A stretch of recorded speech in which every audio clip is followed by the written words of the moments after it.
Good day, lovely viewers. Welcome to Ben 10 What If. We have an exciting story lined up for you today. What if Ben 10 was in Naruto universe? Your engagement means the world to us. Like, comment, and subscribe to help us grow and bring you more amazing content. Without wasting any time, let's start. Chapter 1, Worlds Collide. The rust bucket's tires screeched as Grandpa Max swerved to avoid the massive mutant frog that came crashing down on the highway. Seriously? I was supposed to meet Julie in an hour. Ben Tennyson groaned, already reaching for the Omnitrix on his wrist. At 16, he'd gotten pretty good at balancing saving the world stuff with attempting to have a normal life. Attempting being the key word. Dr. Onimo cackled from atop his latest creation. Behold, Ben Tennyson. My dimensional transporter will allow my mutant army to conquer every reality. Yeah. Heard it before. Ben rolled his eyes as he scrolled through his alien roster. Going hero. The familiar green light engulfed him, and seconds later Swampfire stood in Ben's place. Let's make this quick. Ben launched himself at the mutant frog, firing blasts of methane that sent Dr. Onimo scrambling for cover. The mad scientist fumbled with a strange device strapped to his arm, a bulky contraption that pulsed with unstable energy. You're too late, Tennyson. Onimo shouted, punching coordinates into his device. My transdimensional gateway is already powering up. The air crackled with electricity as a swirling vortex began forming above them. Ben could feel the Omnitrix reacting strangely, the symbol on his chest flickering between green and red. Whatever you're doing, shut it down. Ben yelled, launching a fireball that knocked the device sideways on Onimo's arm. The scientist screamed in panic. No. The targeting system is damaged. The dimensional coordinates are scrambling. The vortex above them turned an angry purple, expanding rapidly. Ben felt himself being lifted off his feet, the pull irresistible. Ben! Grandpa Max shouted, grabbing for him but missing by inches. Not good. Ben transformed back into human form involuntarily, the Omnitrix sparking. The Omnitrix is going crazy. The vortex swallowed him whole, and everything went black. Pain. That was the first sensation Ben registered as consciousness returned. His entire body felt like it had been wrung out like a wet towel. Ugh, note to self, dimensional travel without a spaceship. 0 out of 10, would not recommend, he muttered, slowly pushing himself up. Ben blinked, taking in his surroundings. He was sitting in a forest clearing unlike anything near Bellwood. Massive trees towered hundreds of feet overhead, their trunks wider than cars. Okay, definitely not in Kansas anymore, he said to himself, checking the Omnitrix.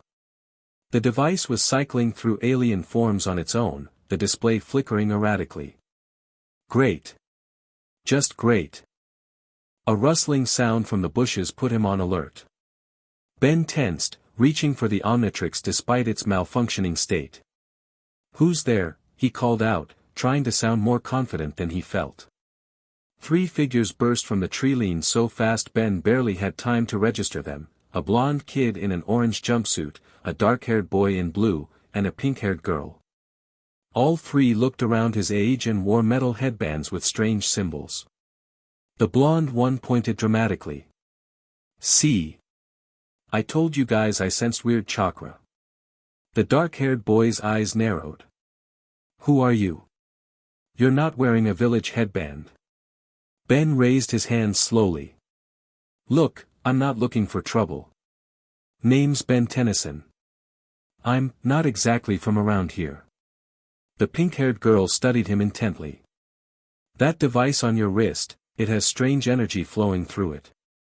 Before Ben could respond, the Omnitrix activated on its own, engulfing him in green light. When it faded, Diamond Head stood in his place. Get back, the dark-haired boy shouted, his hands flying through complex gestures. Fire style, fireball jutsu. A massive ball of flames erupted from the boy's mouth, heading straight for Ben. Whoa! Ben raised his crystalline arms, deflecting the fireball. Dude! I'm not attacking you. The blonde kid created a dozen copies of himself, actual solid duplicates that surrounded Ben. That's some weird transformation jutsu. Never seen anything like it. It's not whatever you called it, Ben replied, dodging as the clones lunged at him. Look, can we talk about this? The Omnitrix symbol on his chest blinked red, and Ben transformed involuntarily again, this time into Heat Blast. Fire erupted around his body, accidentally igniting the nearby grass. The pink-haired girl gasped. He's changing chakra natures instantly. That's impossible. I don't know what chakra is. Ben shouted, trying to control his flames. The Omnitrix is malfunctioning. The dark-haired boy appeared behind him with shocking speed. Enough talking. Ben felt a sharp blow to the back of his neck, and everything went dark again. Ben awoke in what appeared to be a hospital room. His wrists were secured to the bed rails with some kind of energy restraints, and the Omnitrix was covered by a strange paper seal. Finally awake, huh? Ben turned to see a blonde woman with an impressive bust and a small diamond mark on her forehead watching him from the doorway. Despite her youthful appearance, something in her eyes suggested she was older than she looked. Where am I? Ben asked, testing his restraints. You're in Konoha Hospital, under guard, she said, approaching his bed. I'm Tsunade, 5th Hokage of the Hidden Leaf Village. And you, Ben Tennyson, have a lot of explaining to do. Ben blinked in surprise. How do you know my name? You talk in your sleep, Tsunade said with a smirk. Now, what's your story? Those transformations aren't any jutsu I've ever seen, and I've seen plenty. Ben sighed, looking down at the sealed Omnitrix. You wouldn't believe me if I told you. Try me. I've had a weird week. So Ben explained, about being from another dimension, about the Omnitrix and its ability to transform him into different alien species. With each passing minute, Tsunade's expression shifted from skepticism to cautious belief. Dimensional travel, she finally said, rubbing her temples. As if we didn't have enough problems. The seal on your device is temporary, just enough to stop it from changing you randomly while we figure this out. Thanks, I guess, Ben replied. Those kids who found me, who were they? Team 7. Naruto Uzumaki, Sasuke Uchiha, and Sakura Haruno. Some of our most promising young ninja. Ninja? Ben couldn't help but laugh.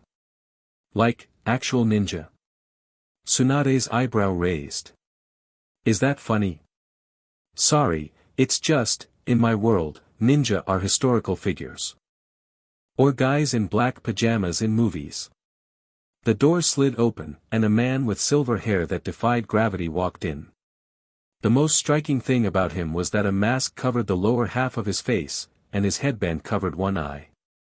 Lady Tsunade, the analysis team has some findings on the energy signature, he said, then turned to Ben. Ah, our visitor is awake. Ben, this is Kakashi Hitaki, Team 7 Sensei, Tsunade introduced. Kakashi, what have they found? There's a tear in the space-time continuum about 10 miles east of where we found him. It's subtle, but it's definitely there. And it's growing. Kakashi's visible eye crinkled with concern. But that's not all. Someone's been there, collecting data. Recently. Tsunade cursed under her breath. Who? Evidence points to Ryushi Shimizu. The name meant nothing to Ben, but Tsunade's reaction, a tightening of her jaw and a flash of concern, told him this wasn't good news. Who's Ryushi? Ben asked. Former lead researcher for the Hidden Leaf, Kakashi explained. Brilliant mind, but his experiments with chakra enhancement became increasingly unethical. He disappeared 6 months ago after we shut down his lab. And now he's studying a dimensional tear, Tsunade said grimly. Perfect. A commotion outside the door interrupted them. The blonde kid, Naruto, Ben remembered, burst into the room, followed by his teammates. Grandma Tsunade. Is the alien transformation guy awake yet? Oh, he is. Naruto. I told you to wait. The pink-haired girl, Sakura, grabbed him by the ear. Ben couldn't help but smile. These ninjas were nothing like what he'd expected. Since you're all here, Tsunade sighed, you might as well come in. Ben Tennyson, meet Team 7 properly. Naruto Uzumaki, Sasuke Uchiha, and Sakura Haruno. Sorry about, attacking you and stuff, Naruto said with a sheepish grin. But you gotta admit, suddenly transforming into a fire monster looks pretty suspicious. I've been on the receiving end of worse first impressions, Ben replied. No hard feelings. Sasuke, the dark-haired boy who'd shot fire from his mouth, which Ben was still processing, leaned against the wall with his arms crossed. That device lets you transform into different creatures. Is it some kind of Kekkai Genkai? It's technology, Ben explained. The Omnitrix contains DNA samples from different alien species. Aliens? Like, from other planets? Sakura's eyes widened with scientific curiosity. Exactly. Though right now it's malfunctioning because of the dimensional jump. Naruto peered closely at the Omnitrix. So, how many can you turn into? Over 70 at last count, Ben said, unable to keep the pride from his voice. That's awesome. Naruto exclaimed, eyes shining. It's kind of like my shadow clone jutsu, but way cooler. Don't encourage him, Naruto, Tsunade cut in. Ben, we need to figure out how to get you back to your dimension before that tear grows too large. And before Ryushi does something dangerous with whatever he's learning from it, Kakashi added. Tsunade removed the restraints from Ben's wrists. I'm going to remove the seal from your device. Can you control it now that you've had some time to recover? I think so, Ben said, flexing his fingers. The Omnitrix usually self-corrects after a while. The moment Tsunade peeled off the paper seal, the Omnitrix beeped to life, its display returning to normal green. Omnitrix reboot complete. All functions restored, came the device's mechanical voice. See? Good as new, Ben said with relief. Kakashi studied the device with his visible eye. Fascinating. I'd like you to come with us to examine this dimensional tear. Your device might give us valuable information. Actually, Tsunade interjected, I want Team 7 to escort Ben. Kakashi, I need you to track down any leads on Ryushi's whereabouts. Are you sure that's wise, Lady Hokage? Kakashi asked. There's still Genin. Hey. We can handle it. Naruto protested. Besides, I want to see more alien transformations. Tsunade smirked. That's exactly why I'm sending them. If Ben's device malfunctions again, Naruto's resilience, Sasuke's Sharingan, and Sakura's analytical mind make them the best equipped to handle it. Besides, they're the ones who found him. Ben slid off the hospital bed, testing his legs. I'm fine with that. The sooner we figure this out, the better. Then it's settled, Tsunade declared. Team 7, consider this a B-rank mission. Investigate the dimensional tear, gather any intelligence on Ryushi's activities, and keep Ben safe. Yes, Lady Hokage, the three young ninjas responded in unison. As they left the hospital, Ben found himself walking beside Naruto, who seemed bursting with questions. So, these aliens, can they all do different things? Which one's the strongest? Can you stay transformed forever? Ben laughed. One question at a time. Yes, they all have different abilities. The strongest depends on the situation. And no, there's a time limit, though it's gotten longer as I've gotten better with the Omnitrix. That's kind of like chakra, Sakura explained. We can only use certain amounts before needing to recover. Chakra? Ben asked. You guys mentioned that before. What exactly is it? It's the energy that flows through all living things, Sakura explained. Ninja learn to control it to perform jutsu, like Sasuke's fireball technique you saw earlier. So it's like magic? Ben raised an eyebrow. Sasuke scoffed. It's not magic. It's a physical and spiritual energy that requires precise control and training. Says the guy who breathes fire, Ben countered with a smirk. To his surprise, a tiny smile flickered across Sasuke's face. Fair point. As they walked through the village, Ben couldn't help but stare. Konoha was like nothing he'd ever seen, a blend of traditional Japanese architecture and modern amenities, all nestled beneath a mountain carved with giant faces. Those are the past Hokages, Naruto explained, following Ben's gaze. The leaders of our village. And someday, my face is going to be up there too, believe it. Naruto wants to be Hokage, Sakura explained, rolling her eyes but with obvious fondness. Hey, dreams are important, Ben said. I didn't exactly plan on being a superhero, but here we are. They stopped at a ramen shop called Ichiraku, where Naruto insisted Ben try the best food in any dimension. The noodles were admittedly delicious, and Ben found himself relaxing as Team 7 told him about their world, about the 5 great nations, the different types of jutsu, and their own adventures. So you guys have been a team for how long? Ben asked between bites.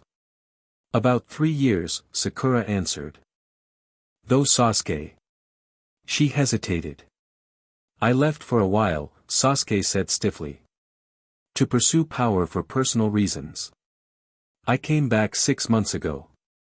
The awkward silence that followed told Ben there was a lot more to that story. We're stronger together, Naruto said firmly, clapping Sasuke on the shoulder. That's what matters now. Ben nodded. I get it. I've done some dumb things chasing power too. The Omnitrix isn't just a fancy watch, it's made me a target. There've been times I wished I could just be normal. Naruto's expression grew unexpectedly serious. Yeah, I know what that's like. Something in his tone made Ben think there was more to Naruto than his goofy exterior suggested. Their meal was interrupted by a sudden explosion from the eastern forest. People in the street turned toward the sound in alarm. That came from the direction of the dimensional tear. Sakura exclaimed, jumping to her feet. Ben was already on his feet, Omnitrix ready. Time to check out the alien invasion package. You guys ready? Naruto grinned, cracking his knuckles. Born ready. Try to keep up, Sasuke said with a competitive smirk. Ben slammed down the Omnitrix, transforming into XLR-8. His reptilian body was built for speed, with wheels on his feet and a streamlined helmet. Race you there, he challenged, and took off in a blur of motion. Behind him, he heard Naruto shout, no fair. That's cheating. The forest blurred past as Ben raced toward the explosion site. It felt good to have the Omnitrix working properly again. He skidded to a stop at the edge of a newly formed crater, where a strange pulsing light hovered about 6 feet off the ground. The tear. It looked like a jagged crack in reality itself, a shimmer in the air that occasionally revealed glimpses of someplace else. Ben transformed back just as Team 7 arrived, leaping through the trees with incredible agility. Show off, Naruto grumbled good-naturedly as he landed beside Ben. Says the guy who can make 100 copies of himself, Ben retorted. Sakura approached the tear cautiously. It's definitely bigger than reported this morning. Someone's been here recently, Sasuke noted, examining the ground. Multiple people. Ben stepped closer to the tear, feeling the Omnitrix react with a series of beeps. The Omnitrix recognizes the energy signature. This is definitely connected to how I got here. Could you use it to go back? Sakura asked. Maybe, but not while it's unstable like this. And not without knowing what's on the other side. For all I know, this leads to a completely different dimension than mine. A rustle in the bushes put them all on alert. Sasuke's hand moved to the pouch on his leg, while Naruto formed a hand sign, ready to create clones. "Come out now," Sasuke commanded. 3 figures emerged from the undergrowth, strange humanoid creatures with distorted features. Their skin had a bluish tint, and parts of their bodies seemed to shift between solid and translucent. "What the hell are those?" Naruto exclaimed. "They look like failed transformation jutsu." The creatures didn't speak but moved with eerie coordination, surrounding them in a triangle formation. "They're not fully in this dimension," Ben realized, watching how they flickered in and out of solidity. "They're caught between worlds." One of the creatures lunged at Sakura, its arm elongating impossibly. She dodged with practiced ease, launching a counterattack that sent the creature flying. "They may be weird, but they hit like normal," she called out. Ben activated the Omnitrix again, scrolling quickly through his options. "Let's try Ghost Freak." The transformation enveloped him, but instead of the ghostly alien he'd selected, Ben found himself as Humongosaur, a massive dinosaur-like being. "Not what I picked, but I can work with this," he bellowed, charging at the nearest creature.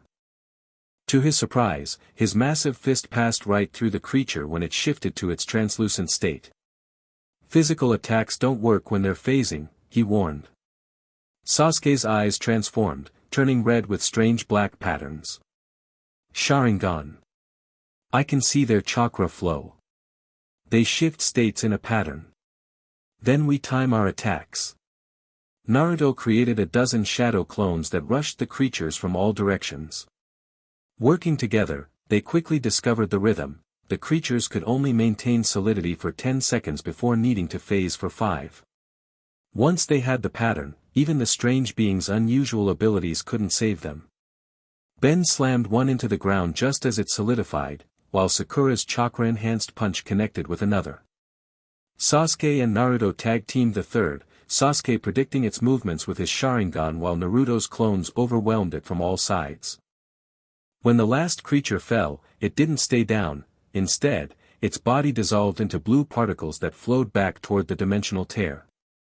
"Okay, that was weird," Ben said, transforming back to human form. Sakura knelt by the dissolving remains, carefully collecting a sample in a small vial. "I've never seen anything like this. They're not summoned creatures or reanimations. They were drawn to the tear," Sasuke observed. "Or sent from it. By Ryushi?" Naruto suggested. "Maybe." Ben approached the tear again, studying it closely. "Or maybe they're just dimensional anomalies, side effects of the tear's existence." A slow clapping came from the tree-line. "Brilliant deduction. I'd expect nothing less from someone who traverses dimensions regularly." A tall man with silver-streaked black hair stepped into the clearing. He wore a modified version of the standard ninja attire Ben had seen around the village, but with various scientific instruments attached to his belt and vest. Most noticeable was a glowing blue device strapped to his forearm. "Ryushi Shimizu," Sakura whispered, her posture instantly tensing. The man smiled, but it didn't reach his calculating eyes. Team 7. Tsunade sends children to investigate dimensional phenomena. How desperate the hidden leaf has become. "We're not children," Naruto growled. "And you," Ryushi continued, ignoring Naruto and focusing entirely on Ben. "The dimensional traveler with the remarkable transformation device. I've been most eager to meet you." Ben stepped forward, placing himself slightly in front of Team 7. "Well, here I am. Want to explain those creatures that just attacked us?" "Merely scouts. Harmless, really. Just gathering data." Ryushi gestured to the tear. "Do you understand what's happening here? This tear connects not just to your world, but potentially to countless others. A junction in the multiverse." "That doesn't sound stable," Ben replied cautiously. "It isn't. In fact, it's growing more unstable by the hour. Soon, it will begin pulling in matter from multiple dimensions uncontrollably." Ryushi's eyes gleamed with barely contained excitement. "Unless someone were to stabilize it. Control it. And let me guess, that someone is you." Ben crossed his arms. I have the knowledge and the technology. All I lack is a proper power source. Ryushi's eyes fixed on the Omnitrix. Something that can handle the strain of cross-dimensional energy manipulation. Sasuke stepped forward, his hand on his sword. You're not taking the Omnitrix. The device itself is irrelevant, Ryushi waved dismissively. It's the energy signature it produces during transformation that interests me. The same energy that created this tear in the first place. Ben felt a chill. You know how the tear formed? Of course. I've been monitoring dimensional anomalies for years. When the energy spike occurred yesterday, my sensors detected it immediately. Ryushi adjusted a dial on his arm device. The method of your arrival was crude, but it provided invaluable data. Whatever you're planning with this tear, it ends now, Naruto declared, forming a hand sign. Ryushi sighed. Always so eager for confrontation. I'm simply a scientist pursuing knowledge. A scientist who was kicked out of the village for unethical experiments, Sakura reminded him. Ethics are subjective, especially when the potential benefits are revolutionary. Ryushi pressed a button on his arm device. But I can see this conversation is going nowhere productive. Allow me to leave you with a parting gift. The ground beneath them rumbled, and 4 more of the strange creatures emerged, larger, more solid, and with distinctive features that resembled animals. Improved versions, Ryushi explained proudly. These don't phase randomly, they control their tangibility. And they've been infused with natural chakra. Enjoy. Before anyone could stop him, Ryushi threw down a smoke bomb. When the air cleared, he was gone. Talk about a dramatic exit, Ben muttered, then turned to face the new threat. Round 2, I guess. These creatures were indeed much more formidable than the first batch. One resembled a bear with elongated limbs, another a wolf with multiple tails. The third looked like a distorted bird of prey, while the fourth had the characteristics of a massive snake. They're modeled after the 4 beast guardians from legend, Sakura realized. East, west, north, south. Less mythology, more fighting. Naruto created a swarm of shadow clones that charged the bird creature. Ben activated the Omnitrix again. Let's try something with a little more firepower. Heat blast. This time the transformation worked correctly, and Ben's body became living magma, flames dancing around him. He immediately launched fireballs at the bear creature, which roared in pain but didn't go down. Sasuke engaged the snake, his sword crackling with lightning. These are more resistant than the others. The battle quickly turned chaotic. These creatures weren't just stronger, they were intelligent, coordinating their attacks and adapting to Team 7's tactics. When Naruto's clones overwhelmed the bird, it simply took to the air, raining down energy blasts that dispersed them. Ben found himself back-to-back with Sakura as they faced off against the bear and wolf creatures. Any weakness you can see? Ben asked, throwing up a wall of fire to block the wolf's charge. They're drawing power from the dimensional tear, Sakura observed. See how they're connected to it by those energy threads. Ben looked closer and saw she was right, thin blue filaments connected each creature to the tear. So if we cut the connection? Ben began. Or overload it, Sakura finished with a determined grin. Ben nodded, understanding her plan immediately. Naruto. Sasuke. Drive them toward the tear. The 2 boys acknowledged with quick nods, adjusting their tactics. Sasuke herded the snake with precise fire jutsu, while Naruto and his clones formed a moving wall that forced the bird downward. Sakura, I'm going to change forms, Ben called. Get ready. He slammed the Omnitrix symbol on his chest, transforming into feedback, an alien capable of absorbing and redirecting energy. Perfect, he exclaimed. Now push them in. Working together, Team 7 drove the 4 creatures back toward the dimensional tear. When they were clustered together, Sakura slammed her fist into the ground with incredible force, creating a shockwave that momentarily stunned them. Now, Ben, she shouted. Ben plunged his conductors directly into the tear and began absorbing its energy. The creatures screeched as their connection to the tear was interrupted. This is gonna be big. Ben warned. Get back.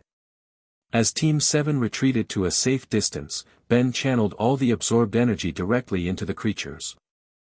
The resulting explosion sent him flying backward, the transformation breaking as he hit the ground. When the dust settled, the creatures were gone, completely disintegrated by the energy overload. The dimensional tear itself had shrunk significantly, now just a small shimmer in the air. Ben! Naruto rushed to his side. You okay? Ben groaned, sitting up slowly. I think so. Did it work? The creatures are gone, Sasuke confirmed, approaching the tear.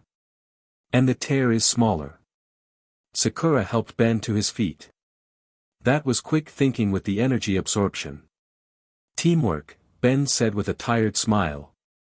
You guys aren't so bad for a bunch of ninja. Naruto laughed. And you're not so bad for an alien guy. They returned to the village with their findings, reporting directly to Tsunade in her office at the Hokage Tower.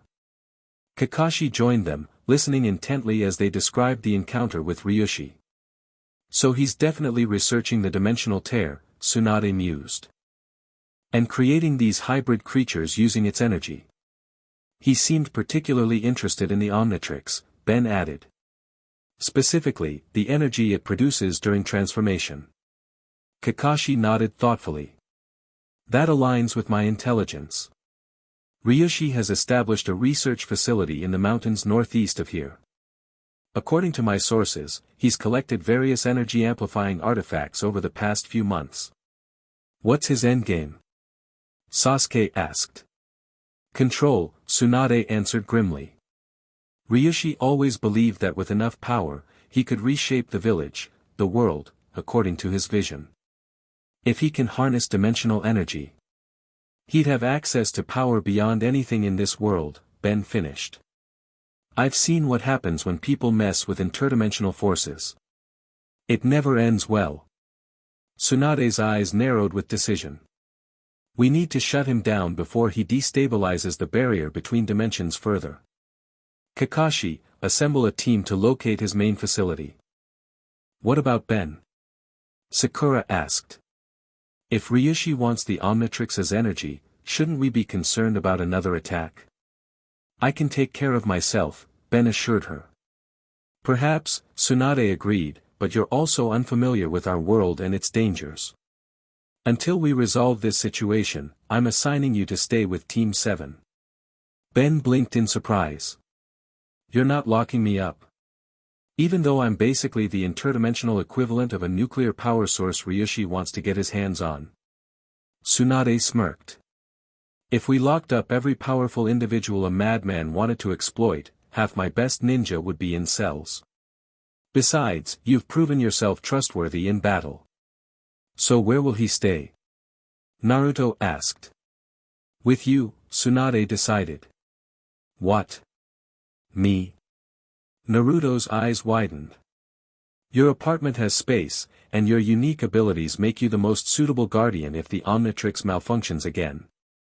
Ben glanced at Naruto, who'd gone from surprised to excited in a heartbeat. This is gonna be awesome. Naruto exclaimed.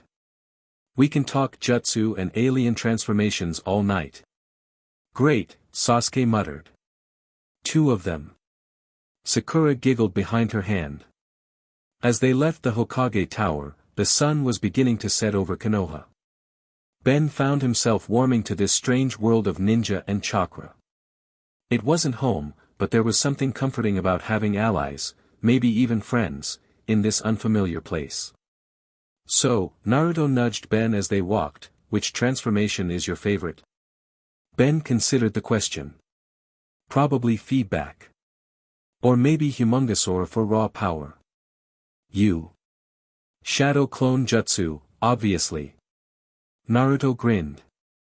There's nothing better than having a whole army of me. I can think of several things better than multiple Narutos, Sasuke commented dryly. No one asked you, jerk. As Naruto and Sasuke bickered, Sakura fell into step beside Ben. They're always like this. You'll get used to it. Reminds me of me and Kevin, actually, Ben admitted with a smile. My friend back home, we started as enemies before becoming friends. Like Sasuke and Naruto, Sakura nodded. They tried to kill each other more than once. Wait, seriously? It's complicated, Sakura said with a sad smile. But what matters is we're together now. At Naruto's apartment, Ben was surprised to find it smaller but neater than he'd expected. There were ramen cups stacked in the trash, but otherwise, the space was reasonably clean. Home sweet home. Naruto announced proudly. It's not much, but it's mine. It's cool, Ben assured him. Thanks for letting me crash here. As Naruto prepared instant ramen for dinner, a balanced meal, he insisted, Ben found himself standing by the window, looking out at the unfamiliar skyline of Konoha. Somewhere out there, Ryushi was planning something that threatened not just this world, but potentially Ben's as well. And somewhere beyond that dimensional tear was Bellwood, Grandpa Max, Gwen, Kevin, and everyone else, probably worried sick about him. Hey, Naruto called, interrupting his thoughts. Food's ready. Can't fight interdimensional bad guys on an empty stomach. Ben turned from the window with a genuine smile. You know what? You're absolutely right. As they ate, Naruto told stories of his past missions and asked endless questions about Ben's adventures. Despite the strangeness of his situation, Ben found himself relaxing. Whatever challenges tomorrow brought, at least he wasn't facing them alone. Later that night, as he tried to sleep on the futon Naruto had provided, Ben stared at the ceiling, his mind racing. The Omnitrix glowed softly in the darkness, a reminder of both his responsibility and his best chance of getting home. I'll fix this, he whispered to himself. Whatever Ryushi's planning, I'll stop it. And then I'll find a way back. With that promise echoing in his mind, Ben finally drifted off to sleep. Chapter 2, Alien Chakra. The kunai whistled past Ben's ear, missing by centimeters as he ducked and rolled behind a tree. Too slow. Naruto called out, already forming hand signs for his next attack. Shadow Clone Jutsu. A dozen Naruto duplicates popped into existence, surrounding Ben's position. He grinned, fingers hovering over the Omnitrix. Let's see how you handle this. Ben slammed down on the device, emerald light engulfing him. The transformation complete, Echo Echo stood where Ben had been, a small white alien with a multipurpose sonic chamber and disc-like head. Wall of sound. Multiple Echo Echo duplicates appeared instantly, forming a defensive circle. When Naruto's clones charged, the Echo Echoes unleashed a concentrated sonic blast that dispelled most of them in a puff of smoke. The real Naruto leapt backward, covering his ears. That's cheating, he yelled. Says the guy who made 12 copies of himself, Ben quipped, his voice mechanical and resonating. From her position at the edge of the training ground, Sakura laughed. He's got you there, Naruto. It had been a week since Ben's arrival in the Hidden Leaf Village. What started as simple sparring sessions had evolved into full-blown training as Team 7 helped Ben adapt his transformations to combat in their world. Today's exercise, evading pursuit. Sasuke dropped from a tree branch above, moving so fast Ben barely registered the attack before taking a kick to the shoulder that sent him sprawling. Your situational awareness needs work, Sasuke commented flatly, landing in a crouch. You focus too much on what's in front of you. Ben merged his Echo Echo duplicates and transformed back to human form, rubbing his shoulder. In my defense, most of my opponents don't move as fast as you guys.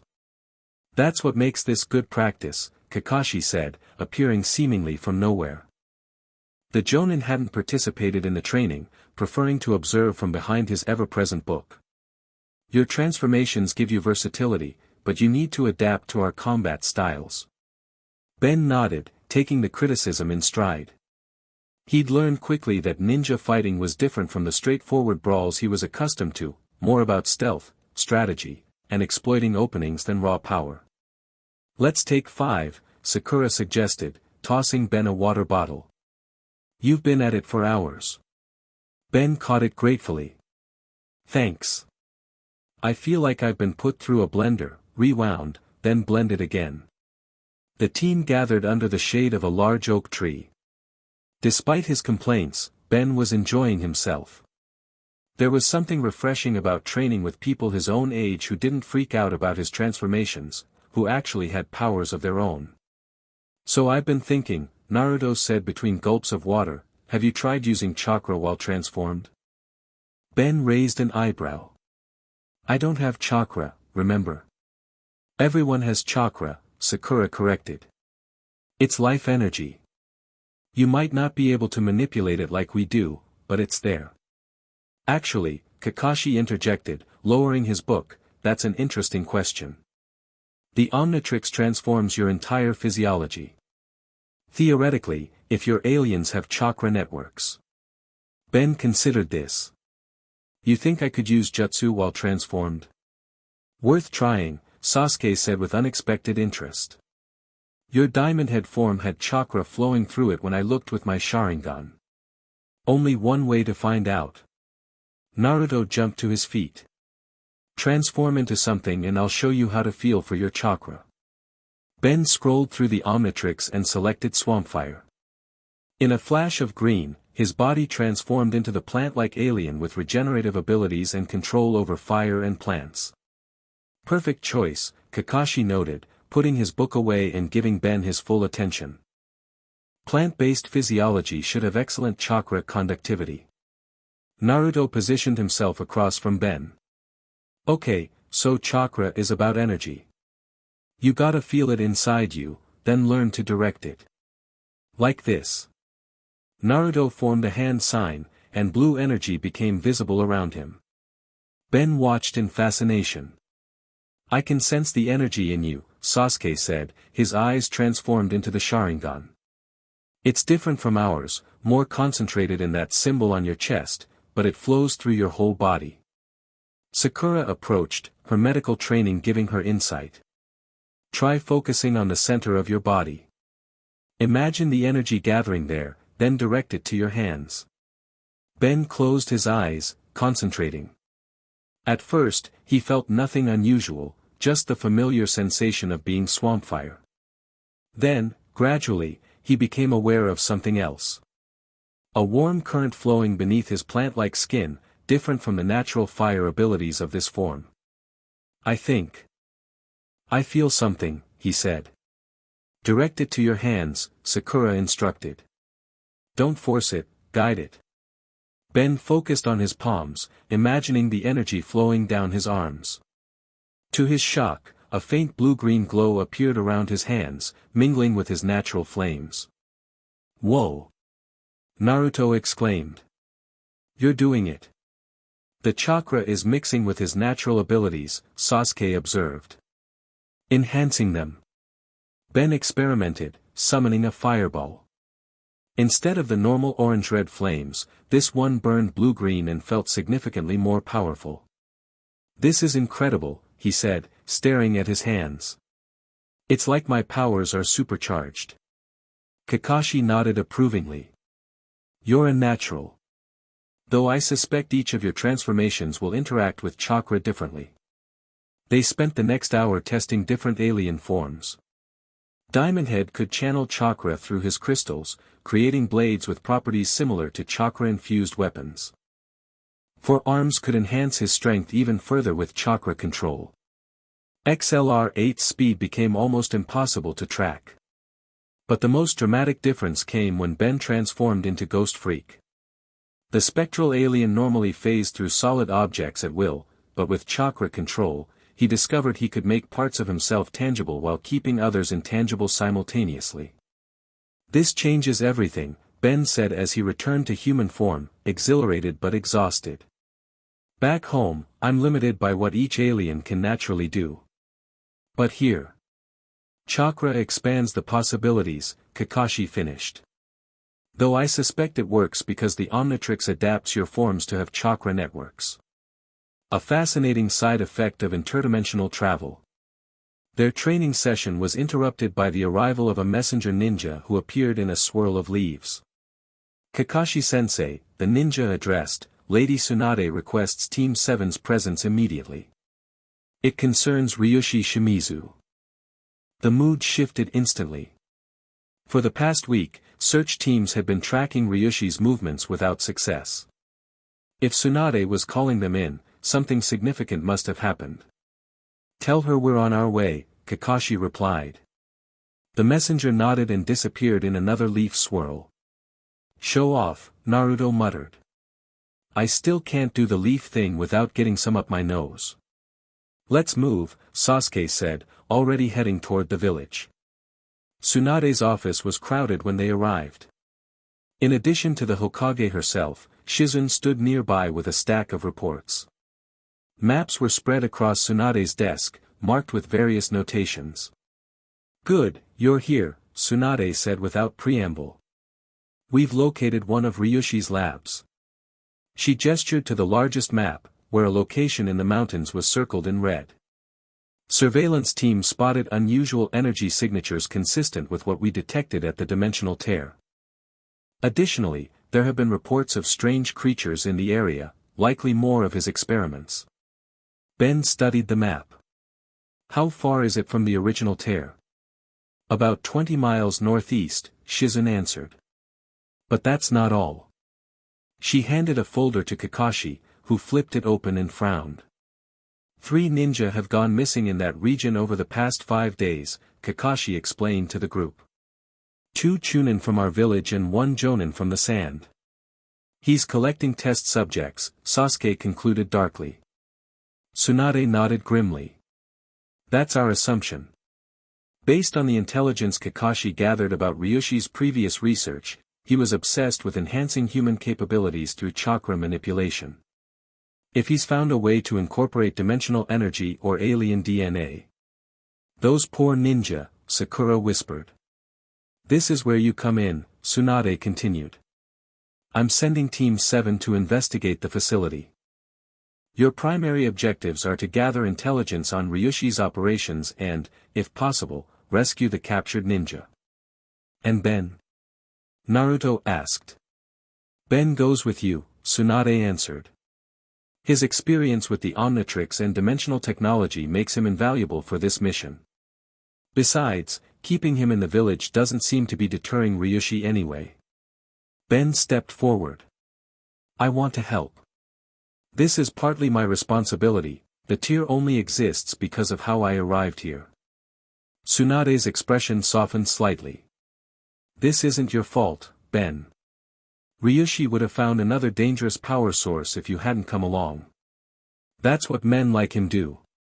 When do we leave? Sasuke asked. Tomorrow at dawn, Kakashi answered. We'll approach from the west, using the forest cover to mask our approach. Pack for at least 3 days, Tsunade added. And be prepared for anything. Ryushi was one of our most brilliant researchers before he went rogue. Whatever he's planning, it won't be simple to counter. As they left the Hokage Tower, an uncomfortable silence hung over the group.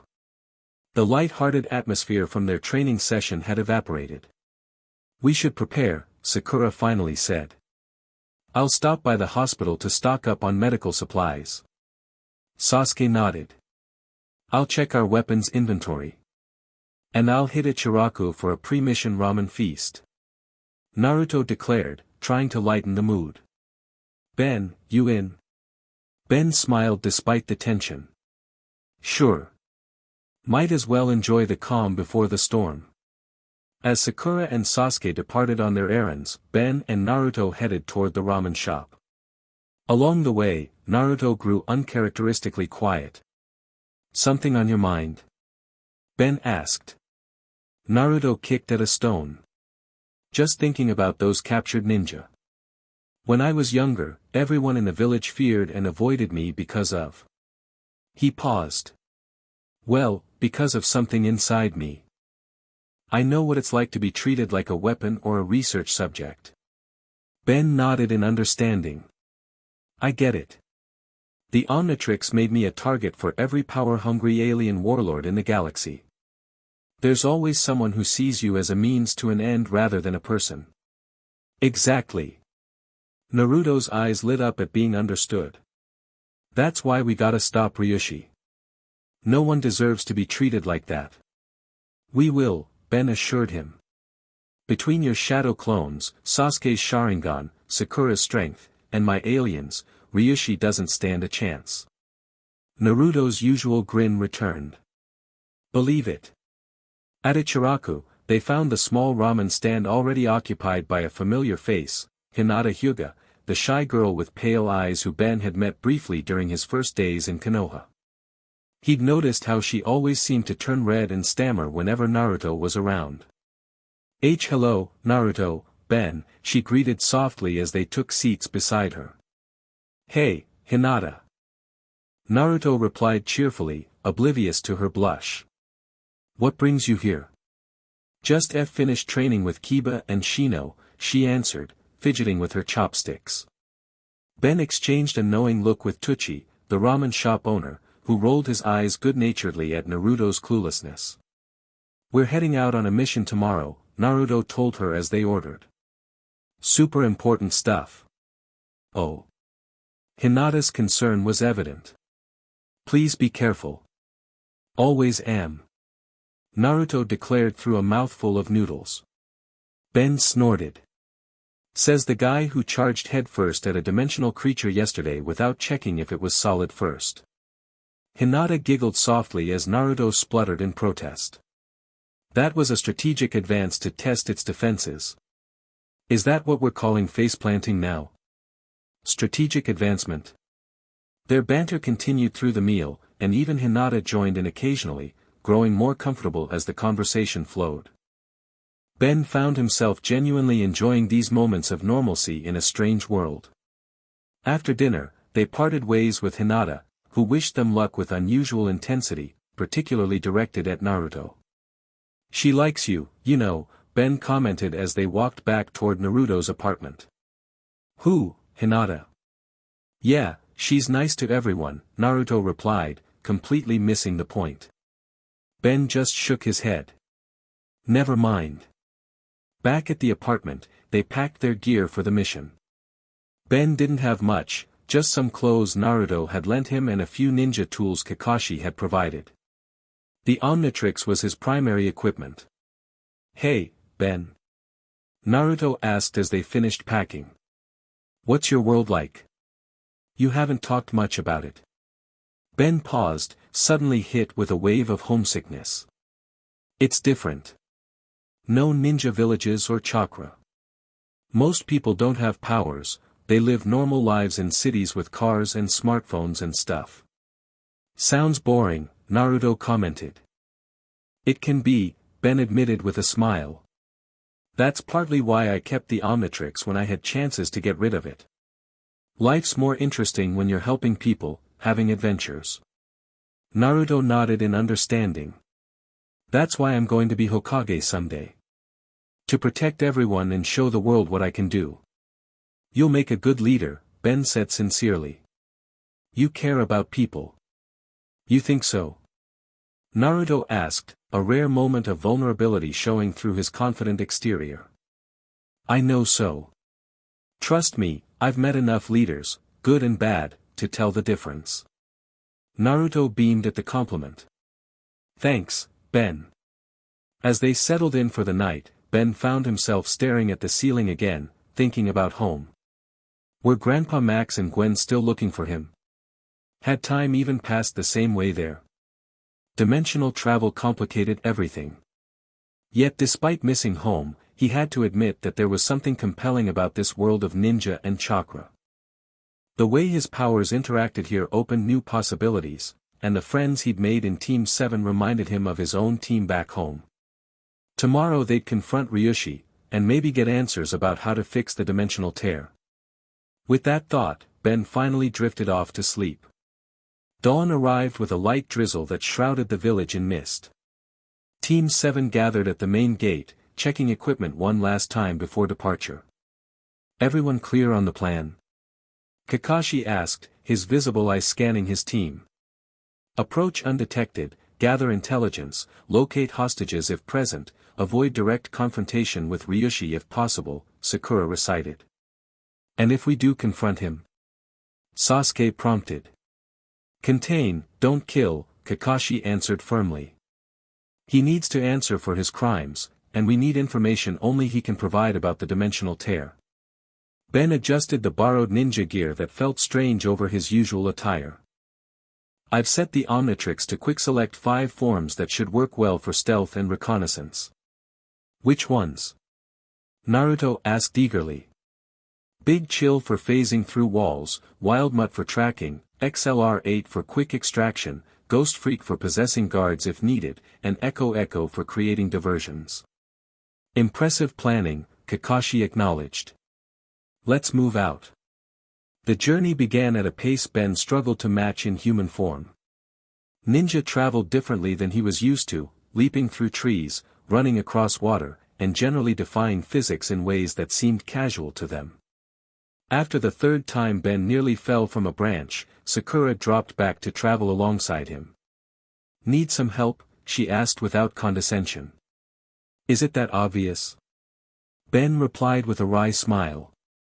I could transform, but I'm trying to conserve the Omnitrix's power for when we really need it.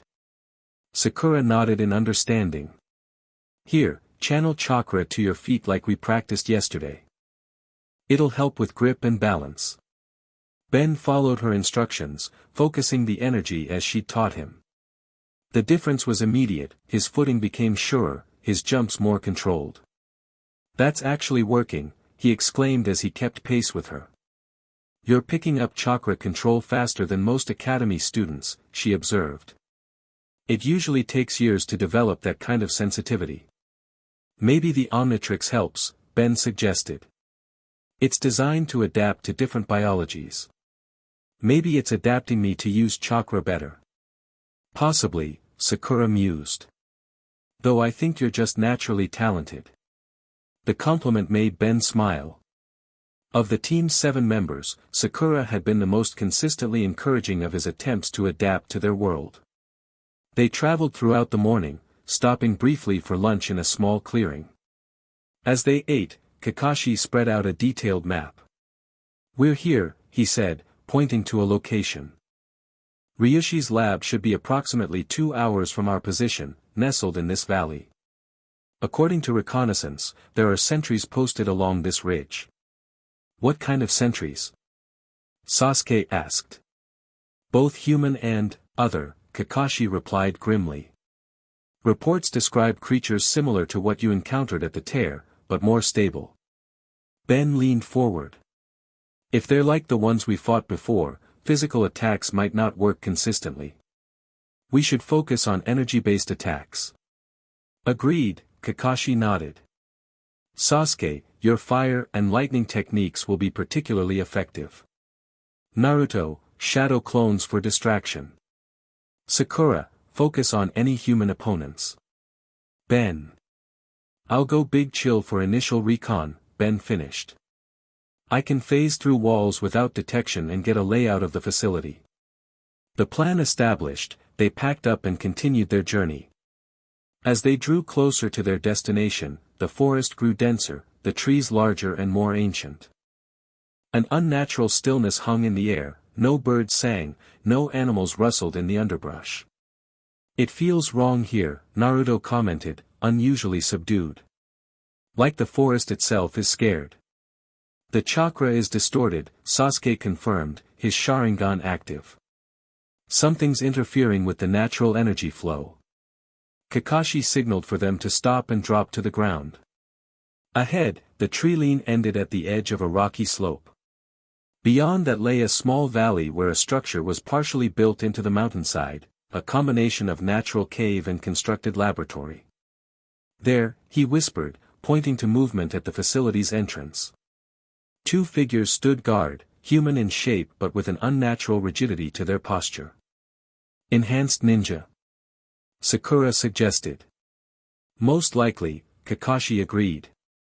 We'll need to. He was interrupted by a blinding flash of light from within the facility. A surge of energy rippled outward, making the air shimmer like a heat haze. The Omnitrix on Ben's wrist began beeping frantically. "That's not good," Ben muttered, checking the device. "The Omnitrix is detecting DNA signals, lots of them, all unstable." Another flash, stronger than the first, illuminated the valley. This time, a visible shockwave spread outward, bending trees and throwing up dust as it traveled. Change of plans, Kakashi decided immediately. Something's happening now that can't wait. We move in. They descended the slope quickly, using the disturbance as cover. The guards at the entrance were focused on the commotion inside, giving Team 7 the opportunity to approach from the side. "Ben, we need that recon," Kakashi directed. Ben nodded, activating the Omnitrix. "Going ghost," he called as he transformed into Big Chill, his moth-like alien form with ice powers and intangibility. "That's not a ghost," Naruto whispered. "It's just a saying," Ben replied in Big Chill's raspy voice before turning intangible and phasing through the nearest wall. Inside, chaos reigned. The facility was larger than it appeared from outside, with multiple levels carved into the mountain. Scientists in lab coats rushed about, monitoring equipment that pulsed with the same energy they'd observed at the dimensional tear. At the center of the main chamber stood a massive device, a ring-shaped structure crackling with blue-white energy. And within that ring, a small tear in space was growing larger by the second. Ben remained invisible, floating near the ceiling as he took in the situation. In a cordoned-off section, he spotted 3 holding cells. Inside each was a ninja, strapped to examination tables with various monitoring devices attached to their bodies. The hostages. Alive, but in rough shape. At a control panel before the ring stood Ryushi himself, making adjustments as energy surged through the system. Unlike the frantic scientists around him, he appeared calm, almost euphoric. Ben phased back through the wall to where Team 7 waited.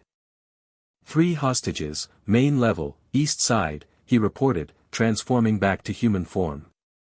"They're alive but restrained. Ryushi's created another tier, bigger than the first one. He's expanding it deliberately." "How many guards?" Sasuke asked. 6 that I could see, plus about a dozen scientists. But there's something else, containers along the walls. I think they hold more of those hybrid creatures, ready for release. Kakashi processed this information quickly. New plan. Sasuke and I will create a diversion at the main entrance. Naruto, you and your shadow clones extract the hostages. Sakura, provide medical support as needed. Ben. I'll go after Ryushi, Ben finished. If anyone can shut down that tear, it's me. Be careful, Sakura cautioned. If the tier is unstable, I know, Ben assured her. I've dealt with dimensional technology before. Sort of. With roles assigned, they moved into position. Kakashi and Sasuke circled to the main entrance while the others found a side access point. The attack began with a massive fireball that blasted the main doors open, followed by the crackling sound of Kakashi's lightning blade. Alarms blared throughout the facility. That's our cue, Naruto said with a grin, forming his hand sign. Shadow Clone Jutsu. Dozens of Naruto clones popped into existence, charging through the side entrance with Ben and Sakura following close behind. The sudden assault from multiple directions threw the facility into confusion. Inside, guards rushed to respond, but found themselves overwhelmed by the sheer number of Naruto clones. Ben transformed into Ghost Freak, using his invisibility and possession abilities to neutralize 2 guards who tried to block their path to the hostages. The cells are this way, he directed, pointing down a corridor. Sakura nodded, following Ben while Naruto's clones engaged the remaining guards. When they reached the holding area, 2 scientists attempted to block their path. Move, Sakura commanded. When they refused, she slammed her fist into the floor, creating a shockwave that knocked them off their feet. Ben was impressed. Remind me never to make you angry. The captive ninja looked up as they entered, hope dawning on their exhausted faces. Hidden leaf, one of them croaked. About time. Sakura immediately began examining them, her hands glowing with healing chakra. Severe chakra depletion, signs of experimental procedures. They need medical attention, but they can be moved. Naruto's clones can get them out, Ben said, looking toward the main chamber where the dimensional tear was growing. I need to stop Ryushi before that tear gets any bigger. A massive explosion rocked the facility, dust falling from the ceiling. Go, Sakura urged, already working to free the first captive. We've got this. Ben nodded, returning to Ghost Freak form and phasing through walls toward the main chamber. The scene that greeted him was chaos. Kakashi and Sasuke engaged multiple enhanced guards while Ryushi worked frantically at the control panel. The tear within the ring had grown substantially, now almost filling the entire structure. Through it, Ben could see glimpses of other worlds, including, for a brief moment, what looked like Bellwood skyline. Home. So close, yet unreachable. Ryushi noticed the tear flickering and laughed triumphantly. It's working. The gateway is stabilizing. Ben materialized before him, returning to human form. Whatever you're doing, it stops now. Ryushi's eyes widened, then narrowed with calculation. The dimensional traveler himself. How convenient. That tear is dangerous, Ben warned. You're going to destabilize the barriers between worlds. That's precisely the point, Ryushi replied, surprisingly calm. Controlled instability, the key to accessing the multiverse's energy. Before Ben could respond, Ryushi pressed a button on his control panel. The containers along the wall hissed open, releasing 6 hybrid creatures, each resembling a ninja, but with distorted features and an eerie blue glow emanating from their skin. My latest creations, Ryushi announced proudly. Enhanced with DNA extracted from the dimensional tear, the very energy signature that matches your transformations. The hybrid ninjas moved with unnatural coordination, forming a perimeter around Ryushi and the control panel. Keep our guest entertained, Ryushi commanded them. I need just a few more minutes. Ben reached for the Omnitrix, cycling to a new form. Then I'll just have to work fast. Humongosaur. The transformation complete, Ben grew to 12 feet tall, his dinosaur-like form towering over the hybrids. Let's dance. The enhanced ninjas attacked simultaneously, moving with speed that belied their awkward appearance. One launched a jutsu that created shards of crystalline energy, an ability that reminded Ben uncomfortably of Diamond Head's powers. He's using my alien DNA, Ben realized aloud as he batted away the shards. That's how he's creating these hybrids. Across the chamber, Sasuke dispatched a guard with a lightning-enhanced sword strike. Then they'll have the same weaknesses as your forms, he called out. Ben grinned, understanding immediately. Diamond Head is vulnerable to sonic attacks. He slammed the Omnitrix symbol on his chest, transforming into Echo Echo. Immediately, he split into multiple copies and surrounded the crystal-wielding hybrid. Wall of sound. The concentrated sonic blast hit the hybrid from all sides, causing its crystalline structure to crack and collapse. 1 down, 5 to go. Meanwhile, Ryushi continued his work at the control panel, the dimensional tear growing more stable by the second. Energy readings spiked across the monitoring equipment. Kakashi fought his way toward Ryushi, only to be intercepted by a hybrid that could generate intense heat, clearly based on Heatblast's DNA. Fire against fire, Kakashi muttered, forming hand signs. Water style, water dragon jutsu. A massive dragon made of water materialized and crashed into the fire hybrid, creating a cloud of steam that momentarily obscured the battlefield. Ben, having dispatched a second hybrid, transformed into XLR-8 to avoid the grasping tentacles of a third that seemed based on Wildvine. His speed allowed him to circle the creature, creating a vortex that lifted it off the ground. Sasuke, now. Ben called out. Sasuke leapt into the air, hands flashing through signs. Lightning style, Chidori Senbon. Hundreds of lightning needles pierced the suspended hybrid, causing it to convulse and collapse. The coordinated teamwork continued as they systematically took down each hybrid by exploiting the weaknesses Ben knew from his own transformations. As the last one fell, Ben raced toward Ryushi, who had sealed himself behind an energy barrier. Too late, the scientist crowed. The gateway is stable. The dimensional tear had indeed stabilized, now a perfect circle within the ring. Images from different worlds flickered through it in rapid succession. You don't understand what you're doing. Ben shouted. Dimensional barriers exist for a reason. You're going to cause a collapse. No, I'm going to harness power beyond anything this world has seen, Ryushi countered. Watch. He activated another sequence, and the tear began to pulse. Energy flowed from it into conduits connected to Ryushi's arm device. The scientist's body glowed as he absorbed the power, his features shifting subtly to become less human. He's using the tear to enhance himself, Sasuke realized, joining Ben at the barrier. Can you break through? Ben asked. Sasuke activated his Sharingan, studying the barrier. It's drawing power directly from the tear. Conventional attacks won't work. Naruto arrived, his clones having successfully evacuated the hostages. Then we hit it with everything at once. Wait, Ben said, an idea forming. The Omnitrix reacted to the tear before. Maybe.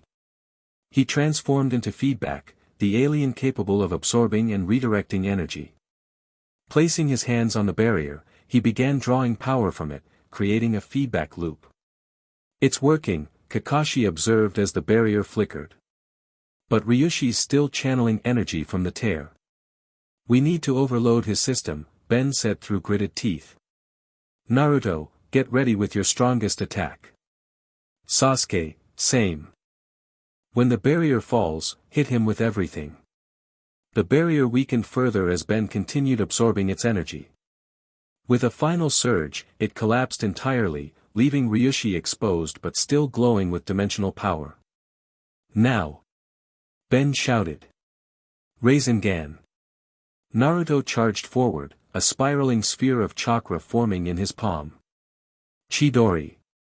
Sasuke followed, his hand wreathed in crackling lightning. The two attacks hit Ryushi simultaneously from opposite sides, creating an explosive collision of energies. The scientist screamed as the power he'd absorbed destabilized, his body flickering between solid and translucent states. No! I was so close, he howled as the energy began to tear him apart from within. Ben released his feedback form and transformed into chromastone, absorbing the excess energy before it could cause further damage to the facility or the tear itself.